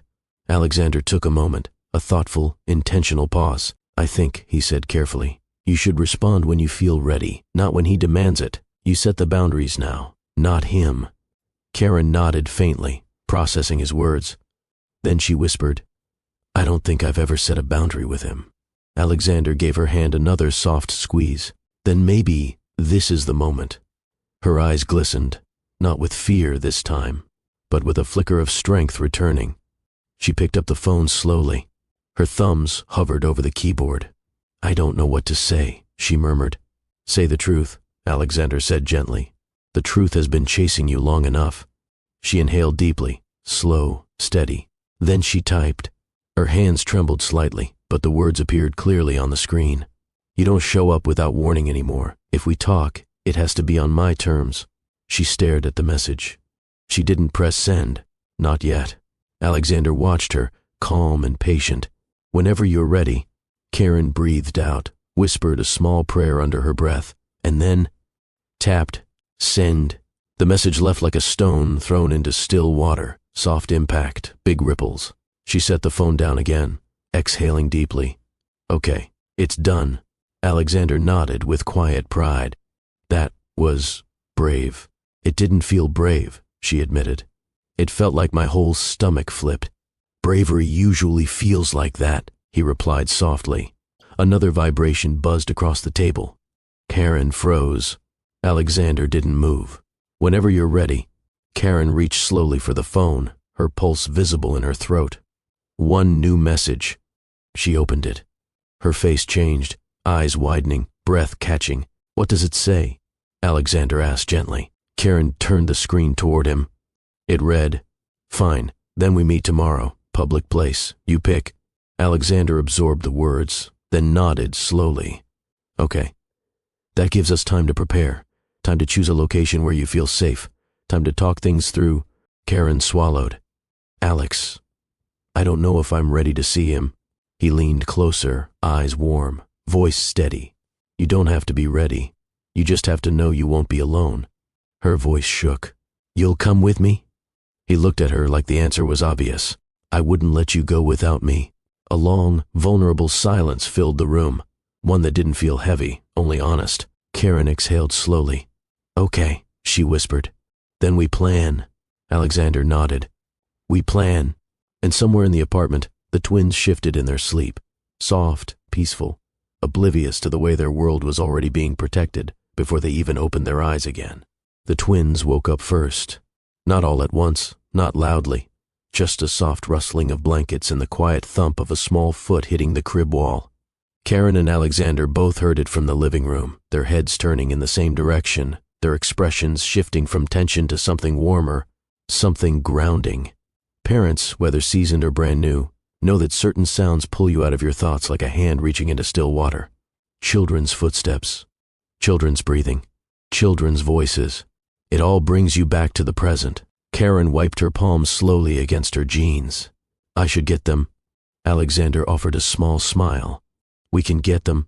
That one word, we, did something to her heart she wasn't prepared for. She nodded and stood, motioning him to follow. The hallway was narrow, decorated with photos she'd printed at a grocery store kiosk, the twins sitting in pumpkin patches, the twins in mismatched holiday pajamas, the twins holding plastic cups like trophies. A whole history Alexander had missed, a whole set of moments he wished he'd lived with them. When they reached the bedroom door, Karen eased it open quietly. The soft afternoon light slipped across the carpet, revealing Emily sitting up with messy hair and bleary eyes while Evan was still half asleep, his little cheek pressed into the pillow like someone who had no intention of waking up fully anytime soon. Karen whispered, "Hey, babies." Emily blinked once, then again, "Mommy." And then she noticed Alexander behind her mother. Her eyes widened, big, curious, bright. "You came back," she whispered, like she was confirming a miracle. Alexander crouched down. "Of course I came back." Emily nodded at him like she'd expected that answer. Children have a way of sensing truth before adults do. Evan stirred and rolled over, spotting Alexander next. He didn't speak. He just stared with sleepy suspicion, as if evaluating whether this man was allowed in his room. Alexander smiled at him gently. "Hey, champ." Evan blinked, and blinked, and then lifted both arms in the universal toddler request, meaning, "You may pick me up now." Karen's breath caught. Alexander touched his chest lightly. "He wants—" "Yes," Karen whispered. "He wants you." Alexander reached for Evan slowly, gently, giving the toddler space to change his mind. But Evan didn't. He moved into Alexander's arms with the natural ease of someone who recognized something familiar in the shape of this man's face, or maybe in the softness of his voice. Emily tugged Karen's sleeve. "Mommy, he's okay." Karen nodded, swallowing emotion that rose too quickly. "I know, baby. I know." As they walked back to the living room together, Evan on Alexander's hip, Emily holding on to Karen's hand, the heaviness from earlier settled into something quieter. Not gone, not solved, but softened by moments that reminded them what they were fighting for. Family, safety, a future that didn't have to look like the past. Once the twins were fed, refreshed, and busy stacking cups on the rug, Karen and Alexander returned to their quiet conversation, but this time with two little shadows moving around them, laughing at things only toddlers understand. Karen glanced at her phone again. He said, "Tomorrow. Public place. I have to pick the location." "You don't have to decide right now," Alexander said. She looked at him with tired eyes. "I do, because if I don't, he'll pick for me, and when he picks, it's never somewhere safe." Alexander nodded. That made sense. Dangerous sense. "Okay," he said gently. "Then let's do this together. What places feel safe to you? Somewhere familiar, somewhere open." She sighed and sank into the couch. "Dayton isn't big, Alex. If I pick somewhere he knows, he'll feel too comfortable. If I pick somewhere he doesn't, he'll think I'm hiding something.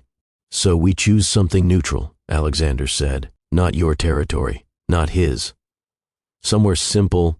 Karen rubbed her forehead, thinking, like a diner, but not too private, not too public, not somewhere the twins go. "Right," Alexander murmured. "What about a family restaurant, somewhere with cameras, somewhere with staff around?" She nodded slowly. "Yeah, that could work." "And we sit where?" Alexander asked, thinking ahead. "Near the exit," Karen said, "but not too close." "Windows?" he asked. "Visible," she replied. "Always visible." Their conversation wasn't frantic. It wasn't panicked. It was the calm planning of two people who had lived through uncertainty long enough to know preparation was not fear, it was wisdom. Still, her hands began shaking. Alexander noticed instantly. "Karen," he said softly. "Come here." She didn't resist. She leaned into him, slowly, carefully, like someone testing whether it was really okay to rest. His arm wrapped around her shoulders in a way that wasn't romantic first. It was protective first, romantic second, human throughout. "You're tense," he murmured. "I'm trying not to be," she whispered. "You don't have to try alone." Karen closed her eyes and breathed against his shoulder. "He always brings storms with him, Alex. And I've been praying for peace." "You deserve peace," Alexander said. "You've earned it 10 times over. But what if he wants something I can't give?" She whispered. "What if he asks for money, or a place to stay, or he wants to see the twins?" Alexander's hand froze on her shoulder. "The twins are not negotiable." Karen opened her eyes, startled by the firm line in his voice. He continued, quieter but unwavering. "You are their mother. I am their father. Your brother does not get access to them. Not with his history, not with his unpredictability. Not unless he earns trust. You owe him nothing." Karen studied him, her breath catching again, this time from relief more than fear. "You really mean that?" "I do," he whispered back. Just then, Evan toddled over and climbed into Alexander's lap uninvited, pressing his tiny forehead against Alexander's chest like he was claiming space. Alexander chuckled softly, adjusting his arm so the toddler wouldn't fall. Karen smiled, a real smile, small and worn but true. "He likes you," she said. "I like him too," Alexander replied, brushing a hand over Evan's curly hair. Emily wandered over next, plopping down beside her mother and leaning into both of them like she was gluing the entire group together. Karen looked at her children, then at Alexander, then back at the twins. "This is why I'm scared," she admitted quietly. "Because I finally have something to lose." Alexander looked down at the toddlers resting against them and whispered, "You also finally have someone to help you protect it." When the twins were distracted again, this time by pulling every toy from the bin and announcing house clean. As they made it messier, Karen picked up her phone again. "I think I know the place," she said softly. Alexander turned toward her. "Which one?" "There's a casual restaurant on the north side. Family spot, busy in the mornings, slower in the afternoons, bright, safe, staff that doesn't mind minding everyone's business." "That sounds perfect," Alexander said. "There's space to sit near the windows, and they have cameras everywhere because people keep trying to run off without paying." He smiled. "Sounds like charming local chaos." "It is," she replied, "but it's safe and neutral." "Then that's the one," he said. Karen typed the message slowly, deliberately. "Tomorrow, 2 p.m., Oak Ridge Family Restaurant." She hovered, then hit send. The message delivered. She waited. Alexander watched her carefully, prepared for any reaction. Seconds later, the reply came. "Fine." Just one word, but it told her everything she needed to know. Her brother wasn't fighting the plan. He wasn't negotiating. He was coming. Karen set the phone down and exhaled shakily. "It's done." Alexander nodded. "So now we breathe. And we plan the rest." Karen rested her head on the couch cushion for a moment. "Alex, what if he comes angry? What if he wants to argue? I don't want the twins exposed to anything." "They won't be there," Alexander assured her. "We'll get a sitter, or your aunt, if you trust her with them." Karen rolled her eyes. "My aunt will treat this like an episode of her favorite TV show, but yes, she's the safest person I know." He nodded. "Good. Then tomorrow, just you and me." Karen's throat tightened. "You're really going with me?" Alexander looked at her like he couldn't believe she still doubted it. "Karen, I'm not sending you to face your past alone. Not now, not ever." Something warm and fragile bloomed inside her chest, hope returning one cautious inch at a time. Evening lights settled gently across the apartment, turning everything golden and soft. The twins climbed onto the couch again, one on each side of Alexander, their faces bright and innocent. Karen stood across from them, arms folded lightly, not defensive, just thinking. Watching this man who had once held her heart, this man who was now lifting her children onto his lap like they had always belonged there, she felt something shift inside her. Something healing. Something brave. Something she hadn't allowed herself to feel in years. She looked at Alexander, then at her kids, then down at her own trembling hands. And a thought rose in her like a whisper she couldn't ignore. Some storms don't destroy you. Some storms return you to the place you should have never left. Sometimes the hardest part of healing is realizing you're finally safe enough to face what hurt you. Her brother was coming. Their meeting was set. Her heart was unsteady. But her support, her protection, her partner, was standing right beside her. Would you face the past if your family's future depended on it? Morning arrived with a softness that didn't match the knot sitting in Karen's stomach. The sky over Dayton held that muted, washed-out blue that hinted at rain but never committed. The kind of sky that made everything feel quieter, heavier, like the world itself knew something important was about to happen. Inside Karen's apartment, the day began the same way it always did. Twins waking up slowly, rubbing their eyes, asking for cereal with cartoon animals on the box, but even they sensed something different. Children can read the room better than adults sometimes. Emily stopped mid-chew and stared at her mother with wide, wondering eyes. "Mommy, you look tight," she said softly, like tight was a feeling you could wear the same way you wore a shirt. Karen tried to smile, to soften the tension around her eyes. "I'm okay, baby, just thinking." Evan, mouth full of cereal, asked, "We going somewhere?" "No," Karen answered gently. "You're staying with your aunt today." That perked the twins up. They liked their aunt, her loud voice, her judgmental humor, her habit of arriving unannounced with snacks she found on sale, even though everyone knew she just liked spoiling them. Alexander stepped out of the hallway where he had been finishing a quiet phone call. He wore simple clothes today. Nothing fancy, nothing sharp. Jeans, a soft gray sweater, clean shoes. He looked approachable, grounded, present. Exactly what the moment needed. He glanced at the twins and smiled. "You two ready for a fun day with your aunt?" Emily nodded enthusiastically. Evan narrowed his eyes suspiciously. "You coming too?" Alexander chuckled. "Not this time. But I'll see you later." Evan evaluated this answer for a long second, then seemed satisfied. Karen watched the whole exchange with a mixture of awe and disbelief. The ease, the gentleness, the way her children leaned toward Alexander naturally, as if their spirits recognized him even before their minds understood who he was. But beneath that warmth, her nerves still hummed. Alexander saw it. When the twins wandered off to gather toys, he stepped closer to Karen in the kitchen, lowering his voice so only she could hear. "Are you breathing?" She let out a breath she didn't realize she'd been holding. "Trying." He nodded. "Good. Don't rush yourself. Today's going to be a lot, but we'll handle it together." She leaned a hand on the counter, grounding herself. "Alex, thank you for staying, for coming with me.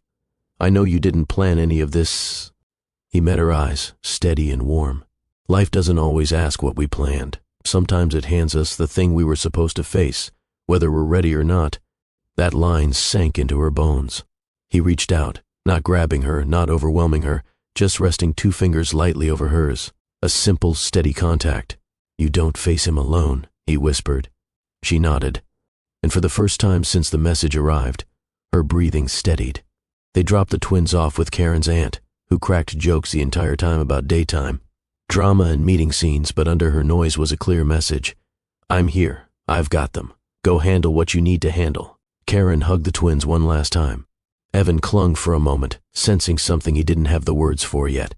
"You come back?" he asked softly. Karen kissed his forehead. "Always." When they were finally back in the car, just Karen and Alexander, the silence shifted into something weightier. Not uncomfortable, just alert. Alexander started the engine, adjusting the heat, even though he was already warm. "You sure you want to do this?" Karen stared out the window at the slow-moving Dayton traffic. "No, but I need to." He nodded, respecting the truth. The drive to Oak Ridge Family Restaurant took 11 minutes. Karen counted every one of them. At minute 3, she rehearsed what she might say. At minute 5, she thought about turning the car around. At minute 7, she imagined her brother's face the last time she saw him, tired, desperate, apologetic, lying through his teeth while begging for understanding. At minute 9, she wondered if he had truly changed. At minute 10, she looked at Alexander and felt a sudden rush of courage. By minute 11, they were pulling into the parking lot.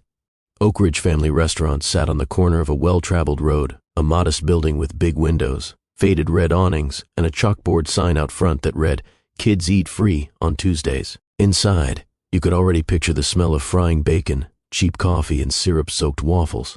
A place where people exchanged gossip, argued about sports and refilled sugar caddies without being asked. A place where eyes watched everything, not out of malice, but out of small-town habit. It was perfect. Safe because everybody saw everything. Predictable because nothing wild ever happened here. Neutral because it belonged to no single person's past. Alexander parked near the front, choosing a spot with clear visibility in all directions. He turned off the engine and glanced at Karen. "You ready?" She didn't answer immediately. Instead, she gripped the door handle, breathed deeply, and let her shoulders shiver once, just once, before settling. "Yeah," she whispered. "Let's go." They stepped inside.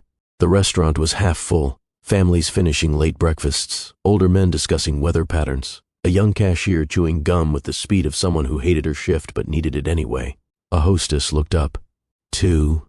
Before Karen could speak, Alexander answered kindly. "Actually, we're meeting someone. He might already be here." The hostess gestured toward the main dining area. "Feel free to look around." Karen scanned the tables quickly, her heart thudding in her throat. He wasn't there. Not yet. Alexander noticed the tremble in her hand and gently placed his palm against the small of her back, not pushing, just steadying. "Let's sit near the window," he murmured. They chose a corner booth, good view of the entrance, easy exit behind them but not obvious. Alexander sat on the outside, giving Karen the side that felt safer. A server dropped off menus, neither of them touched. Karen stared at the entrance. Every time the bell jingled, her breath caught. Every time someone walked in who wasn't him, she exhaled. Alexander watched her, patience shining through every quiet second he sat beside her. "You're doing great," he reassured softly. Karen shook her head. "I feel like I'm shaking on the inside. That means you care. It doesn't mean you're weak." She swallowed. "I just want this over with. I want clarity. And you'll get it," Alexander promised. The bell jingled again. This time, Karen froze. A familiar figure stepped inside. Her brother, not angry, not loud, not swaggering in like a storm, just a man carrying years of mistakes in the slump of his shoulders. He scanned the room cautiously, and when his eyes landed on Karen, something broke across his face. Guilt, relief, fear, and something else, something she hadn't seen in a long time. Remorse. He approached slowly, hesitating every few steps like he wasn't sure he had the right to walk all the way to her. Karen's breath trembled. Alexander sensed it and sat even straighter, quietly protective, never aggressive. Her brother stopped at the edge of the table. His voice cracked on the first word. "Karen." She swallowed. "Hi." He nodded, eyes darting briefly to Alexander. "Who's this?" Karen inhaled softly. "This is Alexander." There was no need to explain more. Her brother nodded once, awkward, wary, but without hostility. "I'm not here to cause trouble," he murmured. "I just needed to see you." Karen studied him. He looked thinner, older, more worn out than she remembered. His clothes were clean but tired. His eyes were the same, sad and restless but kind underneath the chaos. "Why now?" she asked. He sat slowly, hands clasping and unclasping as if they couldn't decide what to do. "Because I heard things, and I didn't know if you were okay. You saw me at the store," Karen said. "Why didn't you come over?" He looked away. "Because you were with someone, and the kids. I didn't want to embarrass you." Karen blinked. "Embarrass me?" "Yeah," he whispered. "After all the mess I caused before, I didn't know if you wanted me near them." Karen's breath hitched. Alexander studied her brother's posture, not threatening, not manipulative, just scared. Her brother continued, voice trembling. "I wasn't stalking, I swear. I just needed to make sure you were safe." Karen stared at him, shocked. Safe from what? That's when her brother finally looked up at her. And in his eyes, she recognized something she hadn't seen since they were young. Fear. Not of her, not of Alexander, but of someone else. "I didn't come back because I wanted to ruin anything," he whispered. "I came back because someone else did." Karen's heart dropped. "Who?" she asked. He swallowed hard. "That person from before," he said quietly. "The one who caused the real trouble, the one who blamed me for everything. They're back in Dayton, and they were asking about you." Silence fell over the table. Heavy, dense, revelatory. Alexander's jaw tightened. Karen felt tears rise. Her brother lowered his head into his hands. "I'm sorry," he said. "I'm so sorry. I just didn't know how to tell you." Karen stared at him for a long time before whispering, "Then tell me now." For a long moment, nobody at the table moved. Not Karen, not Alexander, not her brother, whose shoulders hunched inward as if expecting judgment to land on him like a weight he'd grown too familiar with. The restaurant around them carried on with casual noise, plates clinking, syrup bottles thudding. A toddler in a nearby booth announcing triumphantly that he did it by himself. But none of those sounds felt real to Karen. Her world had narrowed to the booth, the table, and the tremble in her brother's voice. She stared at him, her hands curled together in her lap. "What do you mean someone was asking about me?" Her brother lifted his eyes slowly, as if the truth itself was heavier than stone. "I mean, the person who was really causing the trouble back then, the one who set everything in motion. They're back in town." Karen's breath caught. "I thought they were gone. I thought they moved states, started over, anything, just gone." "I thought so too," he whispered. "But I was wrong." Alexander leaned forward, voice low, calm, firm. "Start from the beginning. We need all the context so we know what we're dealing with." Her brother swallowed, nodding. He didn't argue, didn't posture, didn't get defensive. He simply obeyed the request. That alone told Karen something had changed in him. He rubbed his hands together slowly, searching for the right place to begin. "You remember how everything started," he murmured. "You remember how I fell into the wrong crowd." Karen nodded once, jaw tight. "You remember how I owed money to someone I should have never trusted." Karen nodded again. "And you remember how you tried to protect Mom, and how his voice cracked, "how I brought stress into your life when you were pregnant." Karen looked down at the table, blinking hard. Alexander reached under the table, brushing his thumb gently against her knee, not distracting, not overwhelming, just enough pressure to say, "I'm right here." Her brother took a shaky breath. "I wasn't the one they really wanted, Karen. I was just the easiest one to reach, the weakest one, the one who couldn't defend himself." Karen stiffened. "So you're telling me, all that time I thought you were the problem?" He shook his head. "There was someone above me, someone who ran the group, someone who liked control, someone who didn't appreciate it when people left." Karen leaned back, eyes wide. "Are you saying they're the ones who made things dangerous? Not you?" Her brother nodded, guilt painting every inch of his face. "I tried to shield you from it. I tried to take the hits myself. But I didn't want them knowing about you or the kids." Alexander's voice tightened. "Then how did they find out?" Her brother winced. "I don't know that they did, but they were asking about the family, about people close to me, about people I care about." He exhaled shakily.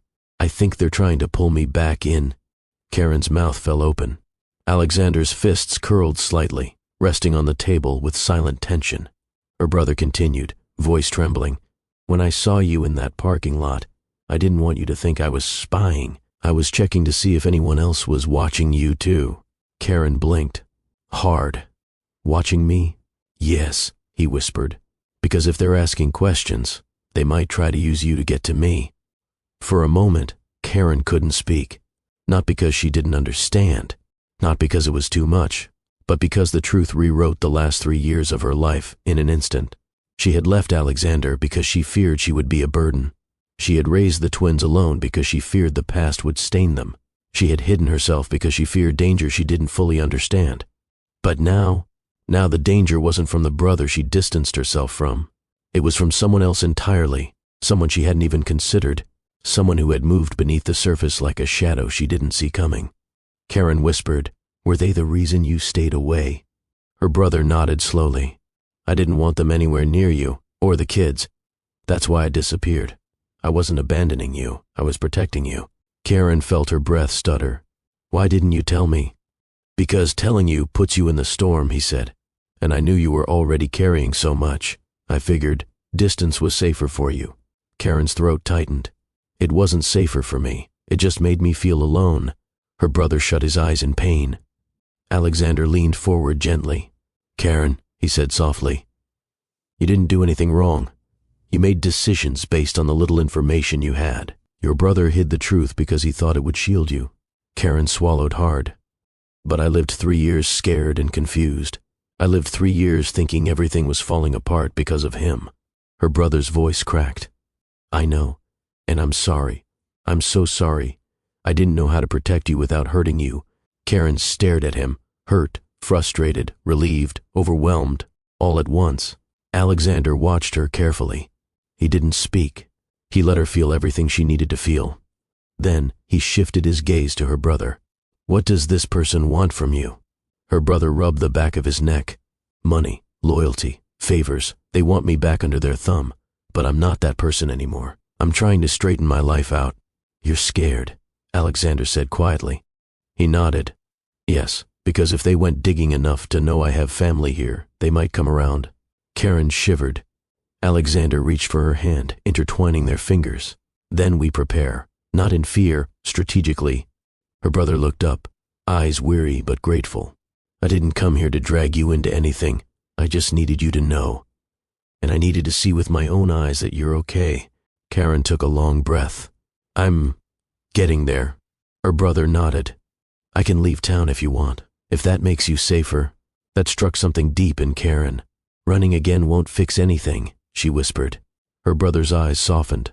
I know, but I'll do it if it keeps you from being pulled into this. Karen shook her head.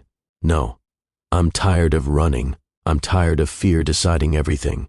I want to face the truth now. Alexander watched her with a quiet sense of pride. She didn't see it, but he did. She was stronger today than she'd been 3 years ago. Stronger than she realized. Her brother lowered his head.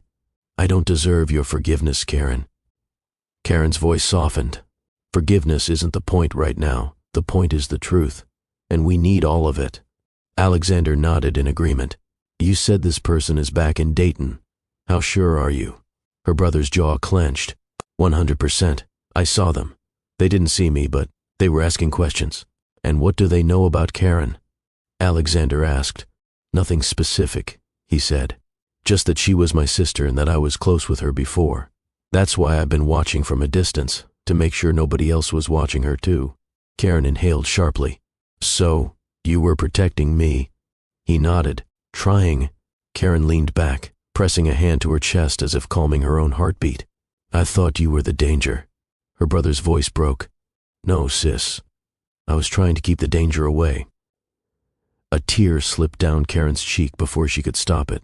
Alexander reached gently, wiping it with his thumb. Her brother blinked, startled by the tenderness he witnessed. Alexander spoke firmly but kindly. Whatever comes next, we face it together.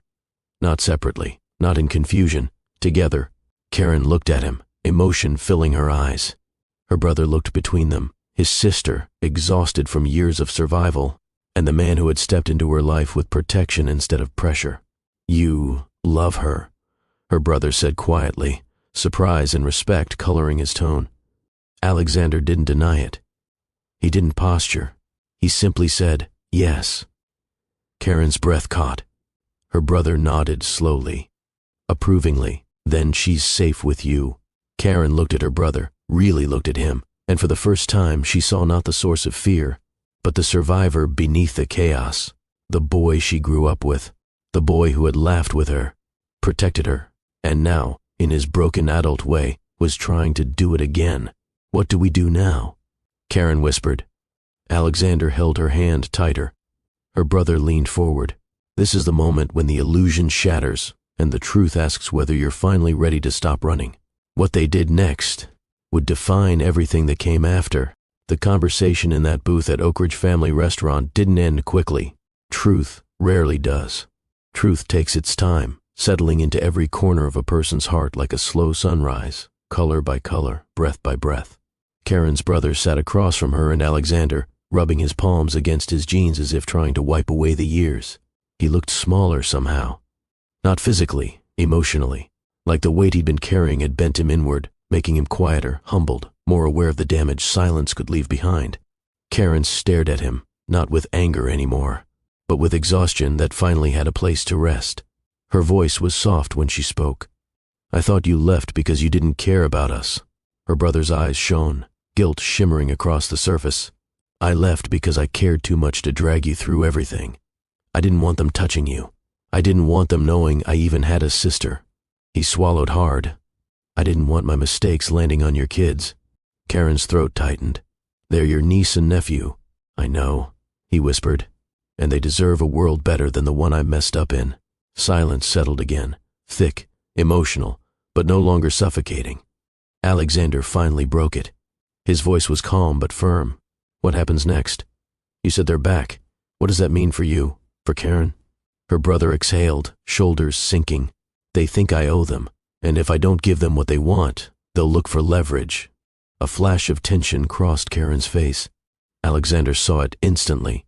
Karen, he murmured, turning toward her. Look at me. She lifted her eyes slowly. You're safe, he said, voice warm and grounded. The twins are safe. None of this changes that. She breathed deeply, letting his words land in the places fear still lived. Her brother nodded. He's right. You're not in danger right now. They don't know anything specific. They're just sniffing around, asking questions. About who? Alexander asked. Anyone connected to me, he answered. But I'm not letting them near her, near the kids, near anything. Karen's shoulders trembled, not with fear this time, but release. Alexander slid his hand across the table and rested it gently atop hers. Not claiming, just grounding. Her brother watched the gesture, something softening in his expression. You found someone good, he said quietly. Someone steady. I'm glad. Karen blinked fast, emotion rising. I didn't find him. We found each other again. Her brother smiled, broken but real. He stood slowly. I'll handle things on my end.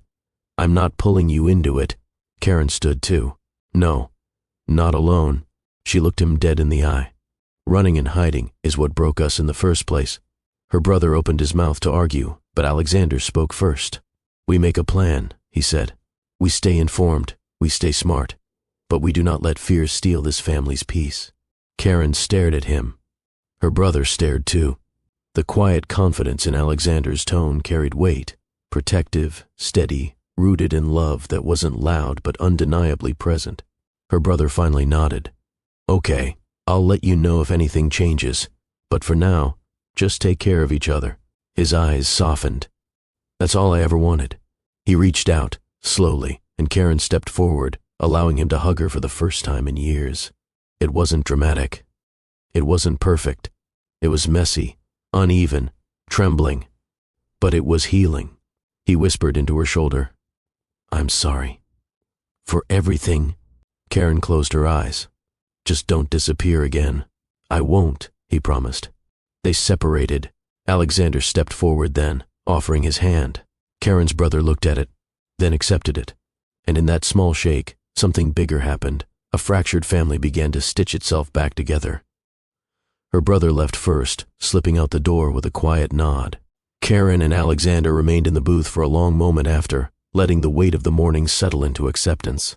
Karen leaned into him, resting her forehead near his temple. He didn't move, didn't rush her, didn't force conversation. He simply wrapped an arm around her shoulders and held her as the world moved gently around them. She whispered, I didn't expect any of this today. Alexander smiled softly. Life rarely asks permission to change. Karen let out a shaky laugh. You sound like a narrator. Maybe I've been watching you long enough to learn from the best. She nudged him lightly, warmth spreading across her chest, slow, steady, honest.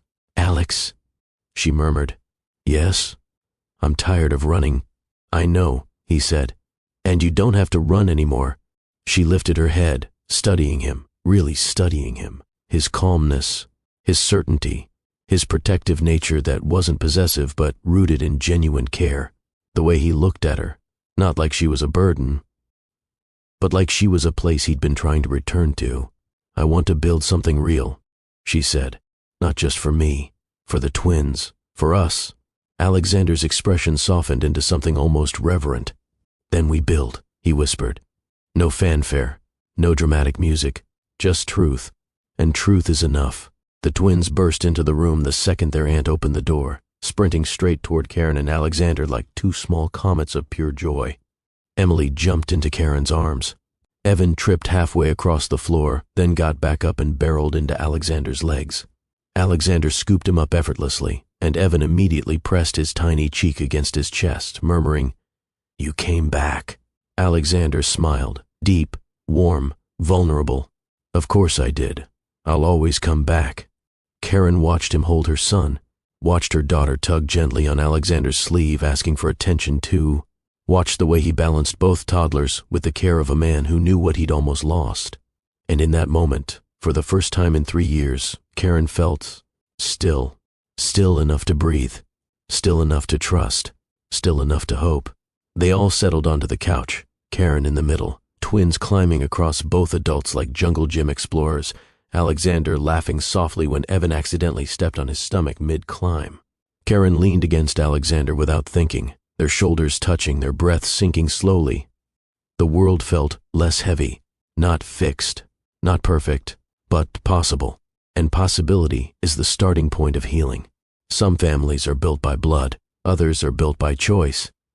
But the strongest ones, they're built by truth, and by two people choosing not to run anymore. Alexander looked at Karen then, really looked at her.